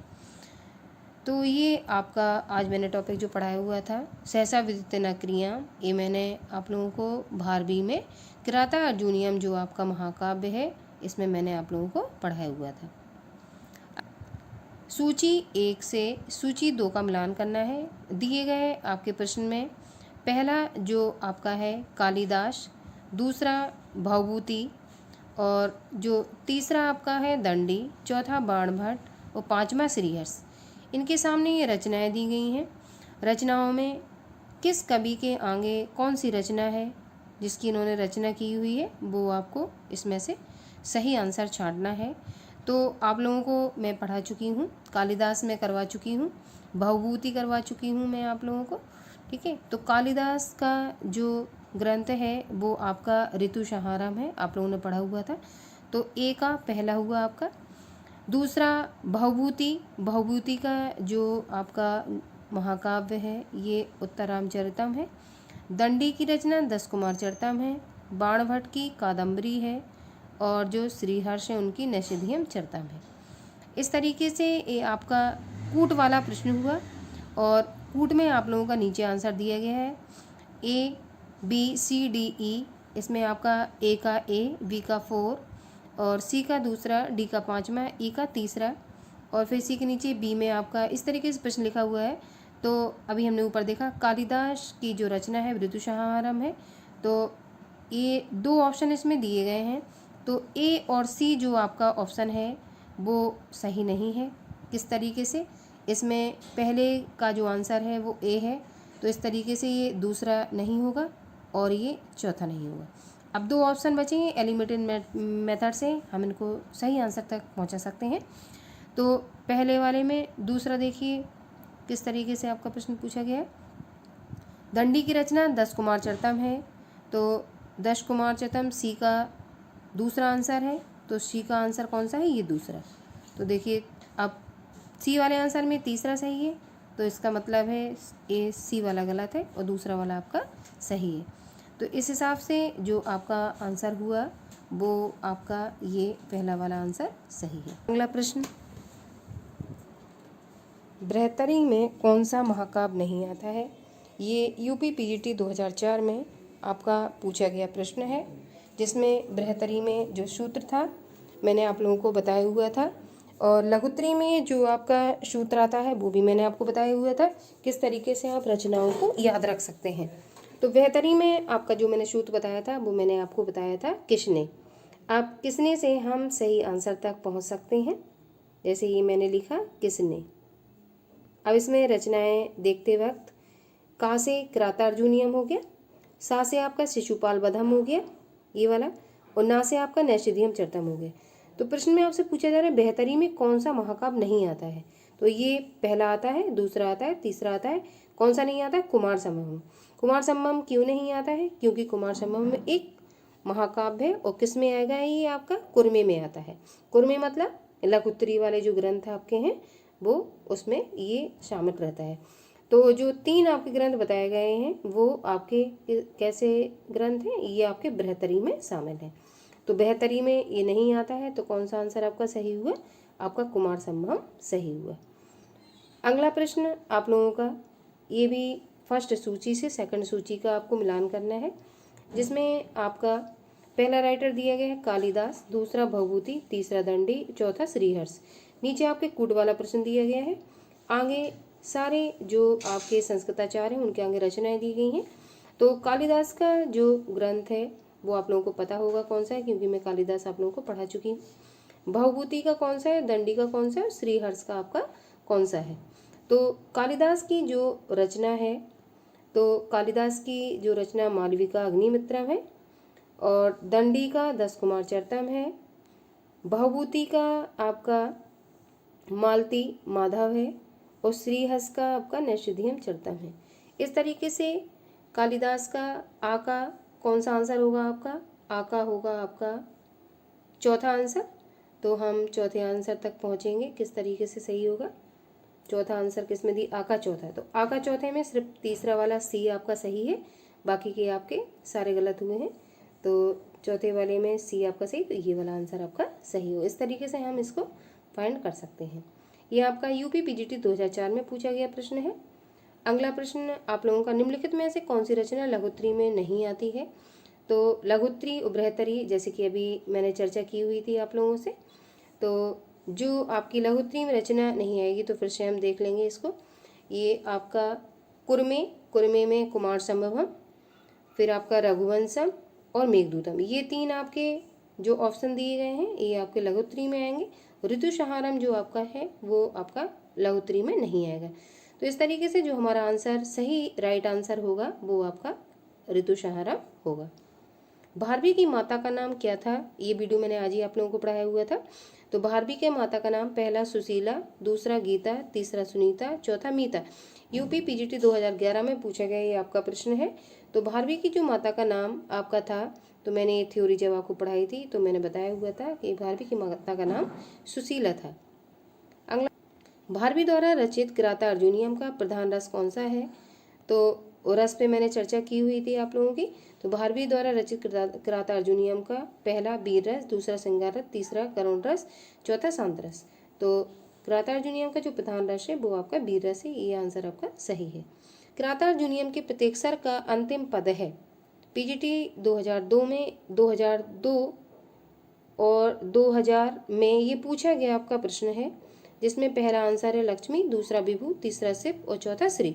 तो किराता अर्जुनियम का जो अंतिम सर्ग है वो लक्ष्मी है, और जो शुरुआत का शब्द होता है सर्ग के शुरुआत का, उसमें आपका श्री है। श्री शब्द से किराता अर्जुनियम की शुरुआत होती है और लक्ष्मी शब्द से इसका अंत होता है। तो इस तरीके से ये जो आपका प्रश्न है, इसमें जो आपका आंसर राइटिंग जब हम देखेंगे तो इसमें आपका ये लक्ष्मी सही होगा। किस कवि की वाणी नारिकेल फल के समान है। पहला घटकपर, दूसरा भृतरी, तीसरा कालिदास, चौथा भारवी। पीजीटी 2013 में पूछा गया प्रश्न है। तो आंसर देखो सामने दिए हुए आपका, नारिकेल फल के समान आपके किसको माना गया है, जो अंदर से कोमल है और बाहर से आपके कठोर है। तो नारियल की भी संरचना इसी तरीके से होती है ना, अंदर से कोमल रहता है और बाहर से कठोर। तो वो तुलना किससे की गई है, ये भारवी की तुलना नारियल के फल से की गई है। एको रसा करुण एव किसका कथन है। ये पीजीटी आश्रम पद्धति पीजीटी 2012 में पूछा गया प्रश्न है। तो एको रसा करुण यो, ये आप लोगों का सही आंसर भवभूति जो मैंने आपका पढ़ाया हुआ था, ठीक है, ये आंसर आपका सही हुआ। एको रसा करुण एव किसका कथन है, तो ये आपका भवभूति का कथन है। निम्नलिखित कृतियों में से कौन सी भारवी द्वारा रचित है। तो भारवी का एकमात्र ग्रंथ आप लोगों को जानकारी है शिशुपाल वधम पहला, दूसरा कुमार संभवम, तीसरा किराता अर्जुनियम, चौथा निषेधीयम चरितम। पीजीटी परीक्षा 2005 में पूछा गया प्रश्न है, तो उनका एकमात्र ग्रंथ किराता अर्जुनियम है। अगला प्रश्न, भारवी द्वारा रचित किराता अर्जुनियम का प्रधान रस कौन सा है। अभी हम लोग चर्चा कर चुके हैं, किराता अर्जुनियम का जो प्रधान रस है वो वीर रस है। ये आप लोगों का पीजीटी 2005 में पूछा गया प्रश्न है। अगला प्रश्न, किस कवि की वाणी नारिकेल फल के समान है। तो अभी ऐसा प्रश्न आ चुका है, अभी मैंने चर्चा की हुई थी। पहला घटकपर, दूसरा भृतरी, कालिदास और भारवी। पीजीटी 2013 में पूछा गया प्रश्न, ये प्रश्न रिपीट हुआ है एक बार। और ये भारवी द्वारा जो मल्लीनाथ आपके टीकाकार थे, उन्होंने भारवी को ये संज्ञा दी थी। अगला प्रश्न, निम्नलिखित कृतियों में से कौन सी भारवी द्वारा रचित है। तो 2005 पीजीटी में पूछा गया प्रश्न है। और ये जो रचना आपकी एकमात्र है वो ग्रातार्जुनियम है, भारवी की रचना। अगला प्रश्न, भारवी द्वारा रचित ग्रातार्जुनियम का प्रधान रस कौन सा है? टीजीटी परीक्षा 2005 में पूछा गया प्रश्न है। कई बार ये प्रश्न आपके रिपीट हुए हैं। तो ग्रातार्जुनियम का जो प्रधान रस है वो आपका वीर रस है। अगला, किस कवि की वाणी नारिकेल फल के समान है? पीजीटी 2013 में ये पूछा गया प्रश्न है। तो नारियल के फल से तुलना किसकी की गई है? भारवी की गई है। अगला प्रश्न फिर से आप लोगों को सुमेलित करना है। कालिदास, कौन सा ग्रंथ कालिदास ने रचना की? भास का कौन सा है, मम्मट का कौन सा है, विश्वनाथ का कौन सा है? ये मैंने आपको इसमें से केवल कालिदास और भास पढ़ाया हुआ है, विश्वनाथ और ये आप लोगों को नहीं पढ़ाया हुआ है। तो इस प्रश्न को मैं अभी नहीं करवाऊंगी। ये देखते हैं जो थ्योरी में पढ़ा चुकी हूँ उसी पे फोकस करूंगी। इसमें भी आपको लोगों को मिलान करना है सही विकल्प के सामने। कालिदास का जो आपका ग्रंथ है वो कौन सा है, और भवभूति का कौन सा है, दंडी का कौन सा है, श्रीहर्ष का कौन सा है? तो कालिदास का जो ग्रंथ आपका है मालविका अग्निमित्रम है। भवभूति का जो ग्रंथ आप लोगों का है और दंडी का जो ग्रंथ आप लोगों का है श्रीहर्ष का जो है, तो दंडी का आपका है 10 कुमार चरितम, भवभूति का श्रीहर्ष का आपका होगा निषिध्यम चरितम, और जो भवभूति हैं उनका है मालती माधव। इस तरीके से आप जब कूट में प्रश्नों को देखेंगे तो ए का सही आंसर आपका है दंडी से। देखते हैं हम सी, दंडी का जो ग्रंथ है वो आपका है 10 कुमार चरितम, तो सी का दूसरा होना चाहिए। तो देखिए सी का दूसरा, ये 2 प्रश्न सामने आ रहे हैं। फिर जो कालिदास का आपका है वो 4 है, ए का 4, तो ए का 4 किस में आ रही है? तो ये तीसरा आंसर आप लोगों का सही है। कौन सा? तीसरा वाला। अगला प्रश्न देखेंगे, ये टीजीटी जो री एग्जाम हुआ था 2000 में, ये उसमें पूछा गया प्रश्न है आपका। अगला प्रश्न, इसमें भी सूची को मिलान करना है फिर से। तो कालिदास का अभी मैंने चर्चा की हुई, कालिदास का आपका मालविका अग्निमित्रम वही प्रश्न फिर से है, और दंडी का 10 कुमार चरितम, भवभूति का जो आपका है वो मालती माधव, श्रीहर्ष का निषिध्यम चरितम है। तो एक कूट वाला प्रश्न फिर से रिपीट हुआ, तीसरा ही है टीजीटी पुनः परीक्षा।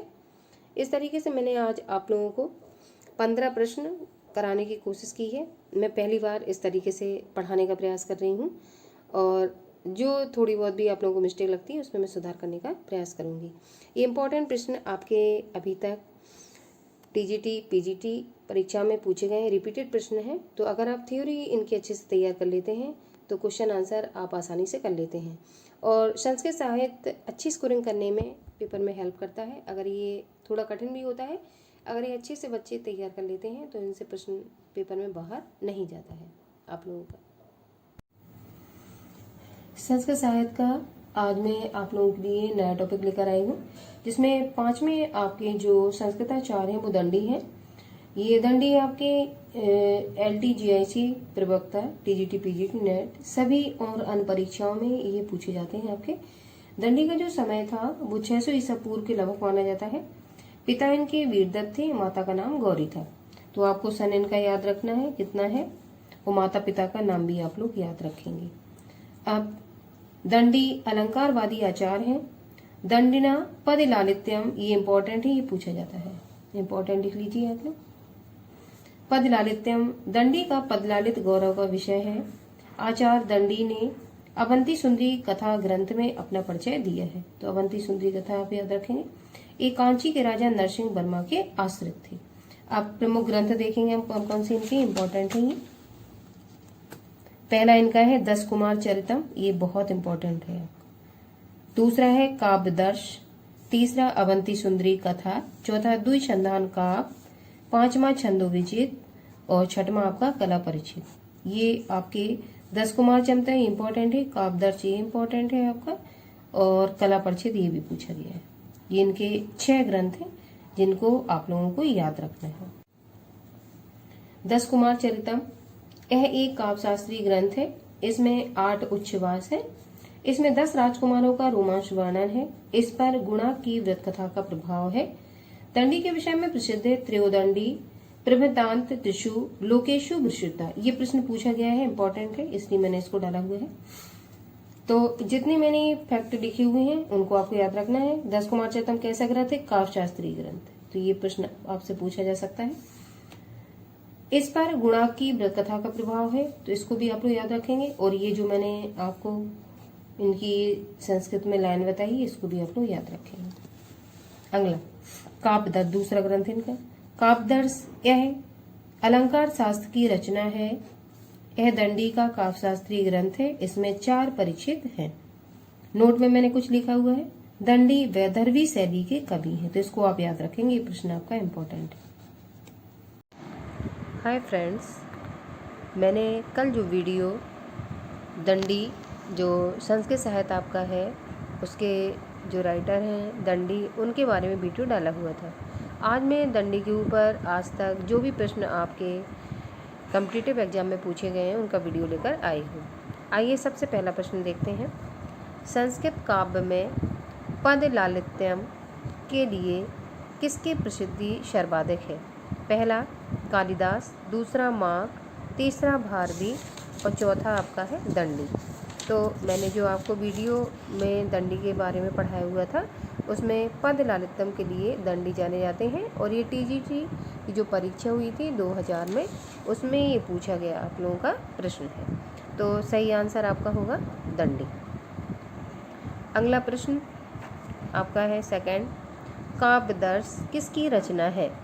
पहला मम्मट, दूसरा दंडी, तीसरा विश्वनाथ, चौथा भरतमुनि। आश्रम पद्धति प्रवक्ता परीक्षा 2009 में ये पूछा गया प्रश्न है। तो मैंने आपको सेकंड इनकी जो रचना थी काव्यदर्श, उसके बारे में पढ़ाया हुआ था।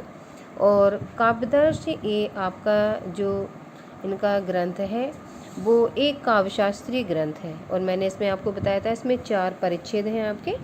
और दंडी की ये प्रमुख रचना मानी जाती है, काव्यदर्श और दशकुमार चरितम। इसके अलावा इनकी और जो रचनाएं थी उसमें अवंती सुंदरी कथा, द्विसंधान काव्य, छंदो विचित्र और कला परिच्छेद, ये सारे। तो दशकुमार चरितम, काव्यदर्श और कला परिच्छेद, ये मैंने इंपॉर्टेंट बताई थी आप लोगों को। तो काव्यदर्श जो ग्रंथ है वो एक काव्यशास्त्रीय ग्रंथ है। और किसका? दंडी का ये आपका ग्रंथ है।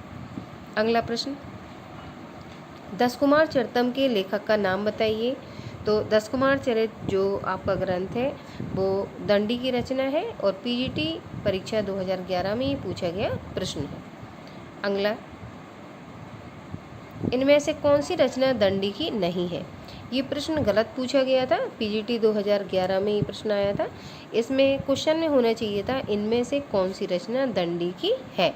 तो पहला दशकुमार चरितम, दूसरा सुबंधु, तीसरा बाशबत्ता और चौथा कादम्बरी। तो जो आपकी दशकुमार चरितम रचना है वो दंडी की है, कादम्बरी बाणभट्ट की है आपकी, और बाशबत्ता ये आपकी भास की रचना थी। तो इस तरीके से प्रश्न गलत पूछा गया था, इसलिए ये क्वेश्चन जो आपका था वो फॉल्स हो गया था। तो इसके जो सही आपकी जो आंसर इसमें से होगा वो आप लोगों का दशकुमार चरितम, ये वाला आपका आंसर होगा ये। ठीक है। अगला प्रश्न आप लोगों का, काव्य शोभा करान धर्मान अलंकार प्रक्षते किसने कहा है? तो काव्य शोभा करान, काव्य की शोभा बढ़ाने वाले जो तत्व हैं वो अलंकार कहलाते हैं। ये आपके दंडी ने कथन कहा है। पीजीटी परीक्षा 2013 में ये पूछा गया प्रश्न है। अगला प्रश्न फिर से ये पीजीटी 2017 जीआईसी प्रवक्ता परीक्षा में पूछा गया प्रश्न है। काव्य शोभा करान धर्मान अलंकार प्रक्षते, अलंकार की यह परिभाषा किस आचार्य की है? तो ये दंडी के द्वारा कहा गया ये कथन है या परिभाषा है। तो ये जीआईसी प्रवक्ता 2017 में पूछा गया आप लोगों का प्रश्न है। तो आंसर कौन सा होगा? दंडी सही होगा। अगला, ये पीजीटी परीक्षा 2010 में पूछा गया प्रश्न है फिर से। काव्य शोभा करान धर्मान अलंकार प्रक्षते युक्ति किस लेखक की है? तो उधर आपका परिभाषा पूछी गई, उसके पहले कथन पूछा गया और लास्ट वाले में आपका उक्ति पूछा गया। किस लेखक? उक्ति मतलब किस लेखक ने इस वाक्यांश को कहा है। तो ये पीजीटी परीक्षा 2010 में पूछा गया प्रश्न है। प्रश्न का थोड़ा सा प्रारूप चेंज कर दिया लेकिन मीन सबका एक ही है। तो ये रचना किसकी है या उक्ति किसकी है? आचार्य दंडी की। अगला प्रश्न, दंडी निम्नलिखित में से किस प्रकार के आचार हैं? तो मैं आपको पहले ही बता चुकी हूँ कि दंडी जो आपके आचार हैं वो एक अलंकारवादी आचार है। वो आश्रम पद्धति प्रवक्ता परीक्षा 2009 में ये पूछा गया प्रश्न है। अगला, माघे संते त्रोगुणा के अनुसार माघ कवि में समाविष्ट तीनों गुण क्रमशः किन तीन कवियों में है? पहला कालिदास भारवी दंडी, दूसरा कालिदास श्रीहर्ष दंडी, तीसरा कालिदास भास दंडी और चौथा भारवी भास कालिदास। तो कालिदास आपके उपमा कालिदास और भारवेत गौरवम और दंडी का है पदलालितम। तो ये तीनों गुण जो हैं अलग अलग कवियों में, ये तीनों गुण आपके माग कवि में समाविष्ट हैं। और ये माग कवि मैंने आपको नहीं पढ़ा है, अगला वीडियो में इनका जो भी है इसी के ऊपर लेकर आऊँगी। आगे देखिए, जीआईसी पीजीटी 2015 में पूछा गया प्रश्न है, मागे संते त्रिगुणा के अनुसार माग कवि में कालिदास भारवी दंडी तीनों कवियों के गुण समाविष्ट हैं। माग के बारे में कही गई उक्ति है, उपमा कालिदासस्य भारवेत गौरवम और दंडिना पदिलालित्यम माघे संते त्रिगुणा। उपमा कालिदासस्य ये भारवेत गौरवम भारवी का, उपमा कालिदास कालिदास का, दंडिना दंडी का पदलालितम, ये तीनों गुण माग कवि में समाविष्ट हैं। आप आगे प्रश्न देखिए अगला। कला परिच्छेद के रचनाकार हैं, पहला दंडी, दूसरा भवभूति, तीसरा श्रीहर्ष, चौथा बाण। ये पीजीटी 2003 में पूछा गया प्रश्न है। तो कला परिच्छेद जो रचना आपकी है, मैंने अभी इसके पहले भी आपको बताया हुआ था कि कला परिच्छेद जो आपकी रचना है वो दंडी की रचना है एक, और दश कुमार चरितम और काव्यदर्श ये भी इम्पॉर्टेंट है। तो इसके सही राइटर जो आपके होंगे वो दंडी होंगे। अगला प्रश्न, काव्यदर्श किसकी रचना है? आश्रम पद्धति प्रवक्ता, परीक्षा 2009 में पूछा गया प्रश्न है।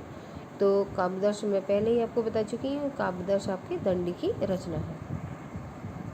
दश कुमार चरितम किसकी रचना है? टीजीटी परीक्षा 2016 में पूछा गया प्रश्न है। तो दश कुमार चरितम भी दंडी की रचना है। अगला, इनमें से कौन सी रचना दंडी की है? ये टीजीटी परीक्षा 2011 में पूछा गया प्रश्न है। तो ये दंडी की जो रचना है वो दश कुमार चरितम है, और दश कुमार चरितम इनकी ये फेमस रचना है। और इसमें यह एक काव्यशास्त्री ग्रंथ है, 8 इसमें उच्छ्वास है, इसमें 10 राजकुमारों के रोमांस का वर्णन है, इस पर गुणाट की बृहत कथा का प्रभाव है। दंडी के विषय में भी प्रसिद्ध एक जो उक्ति है, त्रयोदंडी प्रबंधा त्रिषु लोकेशु पितृता। तो ये इम्पोर्टेंट फैक्ट है जो दंडी के द्वारा कहा गया है। अगला प्रश्न, दश कुमार चरितम के लेखक पीजीटी परीक्षा 2011 में पूछा गया प्रश्न, ये वही रिपीटेड प्रश्न है। तो दश कुमार चरितम की रचना जो है वो दंडी है। अगला, दंडी के काव्यशास्त्री ग्रंथ का नाम क्या है? तो दंडी के काव्यशास्त्री ग्रंथ का नाम, मैंने नोट्स जब आपको पढ़ाए हुए थे तो उसमें मैंने बताया था, काव्यशास्त्री ग्रंथ इनका काव्यदर्श है, और टीजीटी परीक्षा 2010 में पूछा गया प्रश्न है। अगला प्रश्न, कला परिच्छेद के लेखक कौन है? टीजीटी परीक्षा 2003 में पूछा गया प्रश्न है। तो कला परिच्छेद के जो लेखक हैं वो दंडी हैं। इस तरीके से मैंने जो दंडी से अभी तक पूछे गए प्रश्न हैं टोटल, वो मैंने आप लोगों को आज बताए हुए हैं। इसके अलावा अभी तक कोई भी प्रश्न दंडी से नहीं पूछा गया है, और जितने भी लेखक मैंने आप लोगों को करवाए हैं संस्कृत में या संस्कृत साहित्य में, उनसे जितने भी प्रश्न अभी तक जितनी भी परीक्षाएं हुई उनमें बने हुए हैं, मैंने सारे इंक्लूड इसमें किए हुए हैं। और इस वाले टॉपिक से आपकी कोई भी परीक्षा हो जो कॉम्पिटिटिव एग्जाम होता है और संस्कृत साहित्य उसमें लगा हुआ है, तो उसमें 5 या 6 क्वेश्चन 100% आते हैं। अगर इनको आप पहले वीडियो में आप थ्योरी देखते हैं, फिर इन क्वेश्चनों को आप लोग कर लेते हैं, तो मुझे लगता है कि आपका ये टॉपिक 100% क्लियर हो जाएगा। क्योंकि संस्कृत साहित्य थोड़ा सा लोगों को पढ़ने में कठिन लगता है। मेरा प्रयास है कि पहले मैं इसमें आपको टॉपिक पढ़ाऊँ, इसके बाद उसी टॉपिक से रिलेटेड मैं क्वेश्चनों को करवाऊँ, जिससे आप लोग अगर क्वेश्चनों को करते हैं तो आप लोगों को ये जो आपका संस्कृत साहित्य है वो आपको ईजी लगने लगेगा। आई होप आपको वीडियो पसंद आएगा। अगर पसंद आता है तो आप लोग सब्सक्राइब कीजिए और लाइक कीजिए, और मुझे सपोर्ट कीजिए कि मैं और भी अच्छे अच्छे आपके नोट्स जो मैंने तैयार किए हुए हैं उनका वीडियो मैं आप लोगों के लिए ला सकूँ।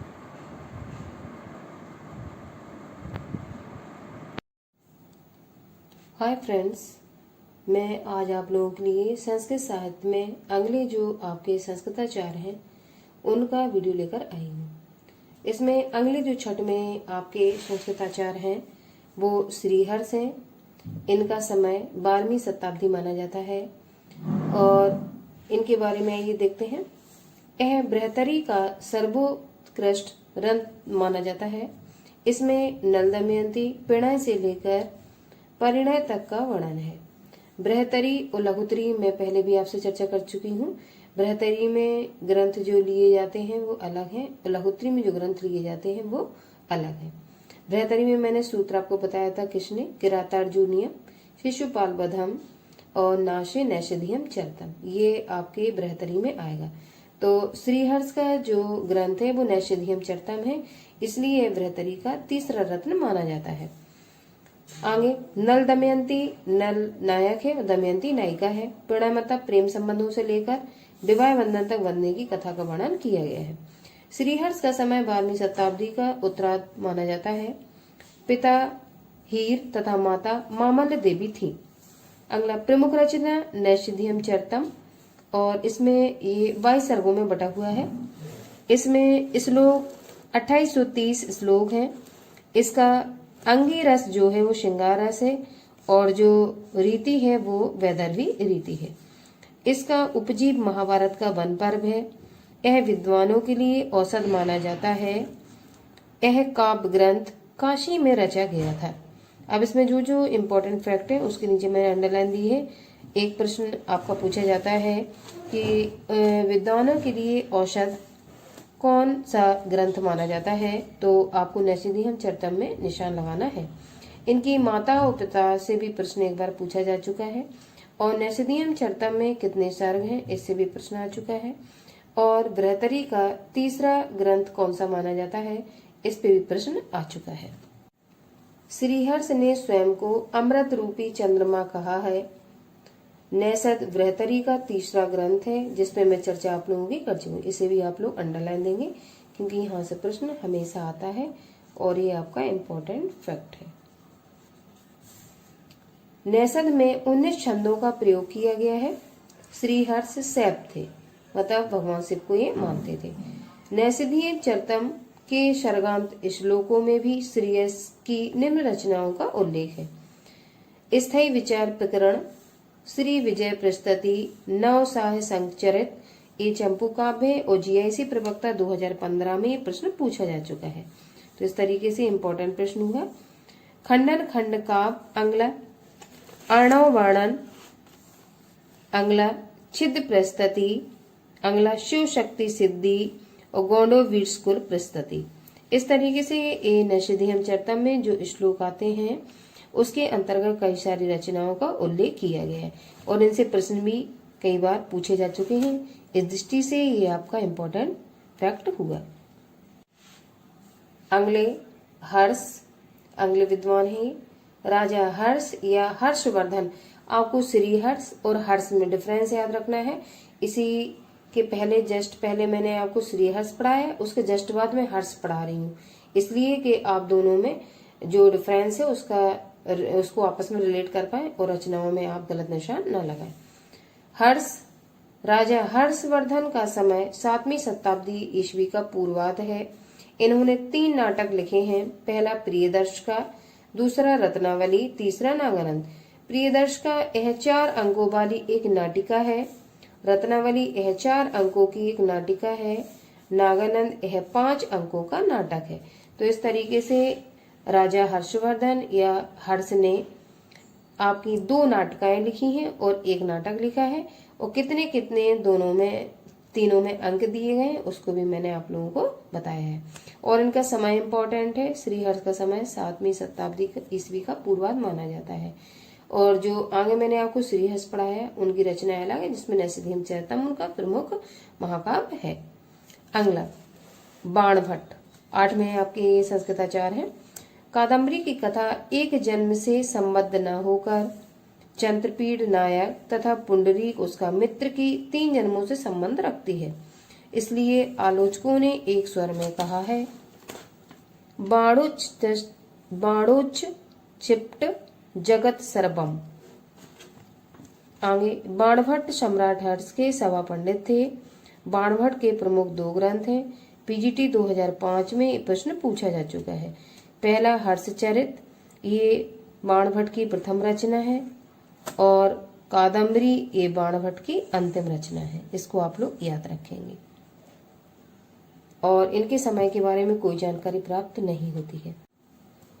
हर्षचरित इनकी पहली रचना, इस हर्षचरित को प्रथम रचना माना जाता है। इसमें 8 उच्छ्वास हैं आगे मैं लिख देती हूँ, यह एक प्रथम रचना है। यह प्रथम रचना है किसकी? हरचरित की। कादम्बरी, यह बाणभट्ट की अंतिम कृति है। इसमें एक काल्पनिक कथा का वर्णन किया गया है। इसमें चंद्रप्रीड और वैशंपायन के 3 जन्मों का वर्णन है।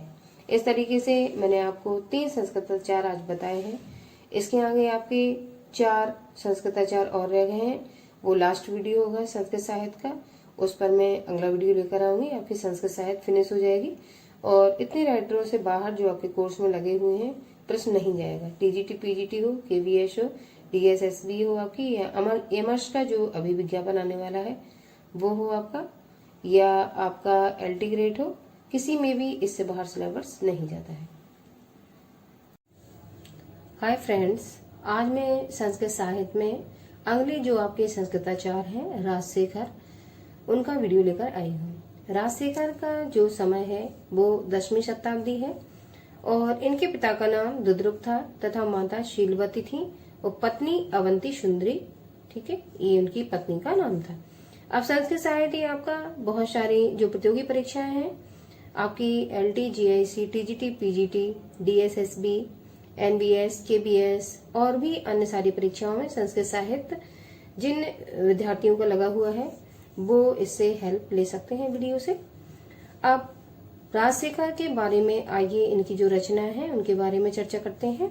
इन्होंने 5 ग्रंथों का प्रणयन किया है या इन्होंने 5 ग्रंथों की रचना की है। ये पांचों ही ग्रंथ इनके जो भी पेपर आपका आता है प्रतियोगी पेपर उसमें ये पूछा ही जाता है। पहला काव्य मीमांसा, ये आपका इम्पोर्टेंट है। दूसरा बाल रामायण, तीसरा बाल भारत या इसी का दूसरा नाम है प्रचंड महाभारत, तीसरा विद्वशाल भंजिका और कपूर मंजरी। कपूर मंजरी भी इम्पोर्टेंट है आपका, बाल रामायण भी इम्पोर्टेंट है और कभी कभी बाल भारत भी पूछा गया है। ये 3 अधिक इम्पोर्टेंट है और ये दोनों थोड़े से कम। अब कामीमांसा में राजशेखर की जो रचना है उसमें अंदर क्या मैंने लिखा हुआ है देखिए। कामीमांसा यह कभी शिक्षाप्रद ग्रंथों के प्रवर्तक थे। जो राजशेखर जी थे वो शिक्षाप्रद जो ग्रंथों की रचना करते थे, ठीक है, तो वो उसमें किसमें ग्रंथ में रचना की इन्होंने? काव्य मीमांसा में शिक्षाप्रद ग्रंथों की रचना की है। उसके प्रवर्तक कौन है आपके? राजशेखर जी। यह राजशेखर की अंतिम तथा सुप्रसिद्ध काव्य शास्त्रीय रचना है, इसको आपको याद रखना है। राजशेखर की अंतिम और प्रसिद्ध काव्य शास्त्रीय रचना है। दूसरी इनकी रचना है बाल रामायण, ये मैंने आपको इम्पोर्टेंट बताया हुआ है, इसको तैयार करना है। इसमें 10 अंक है। इसमें रामकथा का वर्णन है। अगली है बाल भारत, इसमें 2 अंक है। ये अपूर्ण नाटक है। इसमें द्रौपदी स्वयंवर और द्रौपदी चीरहरण की घटनाएं हैं या घटनाओं का वर्णन किया गया है। विद्वशाल भंजिका, यह 4 अंकों वाली एक नाटिका है। इसमें राजकीय प्रणय क्रीड़ा वर्णित है। अंग देखिए कपूर मंजरी, ये भी इम्पोर्टेंट है आपकी। कपूर मंजरी में यह एक सट्टक नामक रूपक है, इसमें आप लोग अंडरलाइन देंगे, प्रश्न यहाँ से आ सकता है। यह नाटक राजशेखर की प्रसिद्धि का कारण है। राजशेखर को प्रसिद्ध दिलाने में कपूर मंजरी ने अहम भूमिका निभाई है। तो इनकी जो प्रमुख रचनाएं हैं उनको हम याद रखेंगे, बाल रामायण, बाल भारत और काव्य मीमांसा, विद्वशाल भंजिका और कपूर मंजरी, जिसमें कपूर मंजरी इनकी बहुत इंपॉर्टेंट रचना है और काव्य मीमांसा भी। कुछ स्मरणीय तथ्य भी मैंने डाले हैं राजशेखर जी के लिए। राजशेखर ने साहित्य को पंचम विधा कहा है, इसको आप लोग याद रखेंगे। प्रश्न ऐसे आ सकता है राजशेखर ने साहित्य को क्या कहा है? पंचम विधा। इनकी उपाधि कवि शेखर की है, इसको भी आप लोग याद रखेंगे। अगले 11वें आपके संस्कृताचार्य है मम्मट, ध्वनि प्रतिष्ठापक आचार्य एवं बाघ देवतावतार के रूप में प्रसिद्ध हैं। तो एक प्रश्न यहीं से आता है, ध्वनि प्रतिष्ठापक आचार्य कौन है? तो आपको मम्मट में निशान लगाना है, ये सही है और यहाँ से एक इम्पोर्टेंट आपका क्वेश्चन बनता है। इनका समय 11वीं शताब्दी का उत्तरार्ध है। काव्य प्रकाश में 10 उल्लास एवं 142 कारिकाएं हैं। आगे, यह एक काव्य शास्त्रीय ग्रंथ है। अब स्मरणीय तत्व में मैंने डाला है काव्य प्रकाश की 70 से भी अधिक टीकाएं लिखी जा चुकी हैं। ठीक है, तो आपको याद रखना है। अगले राइटर आपके हैं बाद में विश्वनाथ, पिता चंद्रशेखर हैं इनके, और ये वैष्णव मतानुयायी थे, वैष्णव मत को मानने वाले ये आपके संस्कृताचार्य थे। अब विश्वनाथ का प्रसिद्ध ग्रंथ कौन सा है? साहित्य दर्पण। इस ग्रंथ में 10 परिच्छेद हैं। इसमें एक ही स्थान पर नायक एवं काव्य का विवेचन है। तात्पर्य नामक चौथी शब्द शक्ति का उल्लेख इसी ग्रंथ में मिलता है। आप लोगों को जानकारी होगी, जो शब्द शक्तियां हैं वो 3 प्रकार की होती हैं और 3 ही हम लोग आज तक पढ़ते हुए आए हैं। लेकिन जो चौथी शब्द शक्ति के बारे में चर्चा की गई है वो आपके विश्वनाथ जी ने की। उस शब्द शक्ति का नाम है तात्पर्य। तो प्रश्न आपका यहाँ से इम्पोर्टेंट बनता है, आपसे पूछा जा सकता है कि चौथी शब्द शक्ति का उल्लेख किसने किया है? तो आप निशान लगाएंगे विश्वनाथ जी ने। और कौन सी चौथी शब्द शक्ति का नाम है? तो आपको 4 ऑप्शन मिलेंगे, उसमें आपका सही होगा तात्पर्य। आगे देखिए, स्मरणीय तत्व में मैंने को डाला हुआ है। विश्वनाथ के काव्य प्रकाश पर दर्पण नाम से एक टीका लिखी गई है। विश्वनाथ ने जो रचना की है काव्य प्रकाश की, काव्य प्रकाश जो ग्रंथ है उस पर दर्पण नाम से एक टीका लिखी गई है। वो किसने लिखी है? विश्वनाथ जी ने। आगे देखिए, अब ये तो आपके पीजीटी सिलेबस और टीजीटी सिलेबस का यहाँ तक हो गया है। एलटी ग्रेड जो भी आपके सिलेबस है आप लोग सिलेबस सामने रखिए। मैंने ऑल टोटल जितने भी संस्कृताचार्य थे पूरे कंप्लीट करने का प्रयास किया है। अब जिसके सिलेबस में जो लगे हुए हैं वो अपना देख के, सिलेबस देख के उसको कॉपी पे नोट डाउन कर सकते हैं। अब अन्य संस्कृताचार्य से भी कई बार प्रश्न पूछे गए, आइए उन पर मैं चर्चा करती हूँ। अन्य संस्कृताचार्य में शूद्रक आपके हैं। शूद्रक का वास्तविक नाम शिमुख था। शिमुख आप इस तरीके से भी लिख सकते हैं और एक जगह इस तरीके से भी लिखा हुआ आया है शिमुख। नाटक इनका था मृच्छकटिकम, इम्पोर्टेंट है, तो आपको शूद्रक का जो नाटक है वो याद रखना है, मृच्छकटिकम। 10 अंक है इसमें एक निर्धन ब्राह्मण चारुदत्त तथा बसन सेना नामक वेश्या से प्रेम का वर्णन किया गया है। आगे अगले जो आपके अन्य संस्कृताचार्य में है वो जयदेव है। जयदेव की जो रचना है वो गीत गोविंद है। और अगले आपके हैं विशाखदत्त। विशाखदत्त का इम्पोर्टेंट जो आपका रचना है वो मुद्रा राक्षस है। ठीक है, नायक इसका कौन है? चाणक्य इसका नायक है, तो आप इसको याद रखेंगे। आज मैंने आपका संस्कृत साहित्य का जो कंप्लीट सिलेबस है और जितने भी संस्कृताचार्य पूछे गए हैं आज तक, मैंने कंप्लीटली वीडियो आपको प्रोवाइड किया है। इससे अदर कोई भी जो संस्कृताचार्य हैं संस्कृत साहित्य में वो नहीं पूछे जाते हैं, चाहे आप किसी भी प्रतियोगी परीक्षाओं में बैठते हो। तो इतना अगर आप नोट्स नोट डाउन कर लेंगे तो आपकी संस्कृत साहित्य की जो थ्योरी है वो कंप्लीट हो जाएगी और इससे बाहर संस्कृत साहित्य से जो 5-6 प्रश्न आपके आते हैं वो आपको नहीं मिलेंगे। इसके बाद में अगला जो टॉपिक होगा, ठीक है, उसका कंप्लीट वीडियो आप लोगों को लेकर आऊंगी। और इससे पहले मुझे आशा है आप लोग जो मैंने थ्योरी क्रम से डाली हुई है उसको आप लोग नोट डाउन कर लेंगे।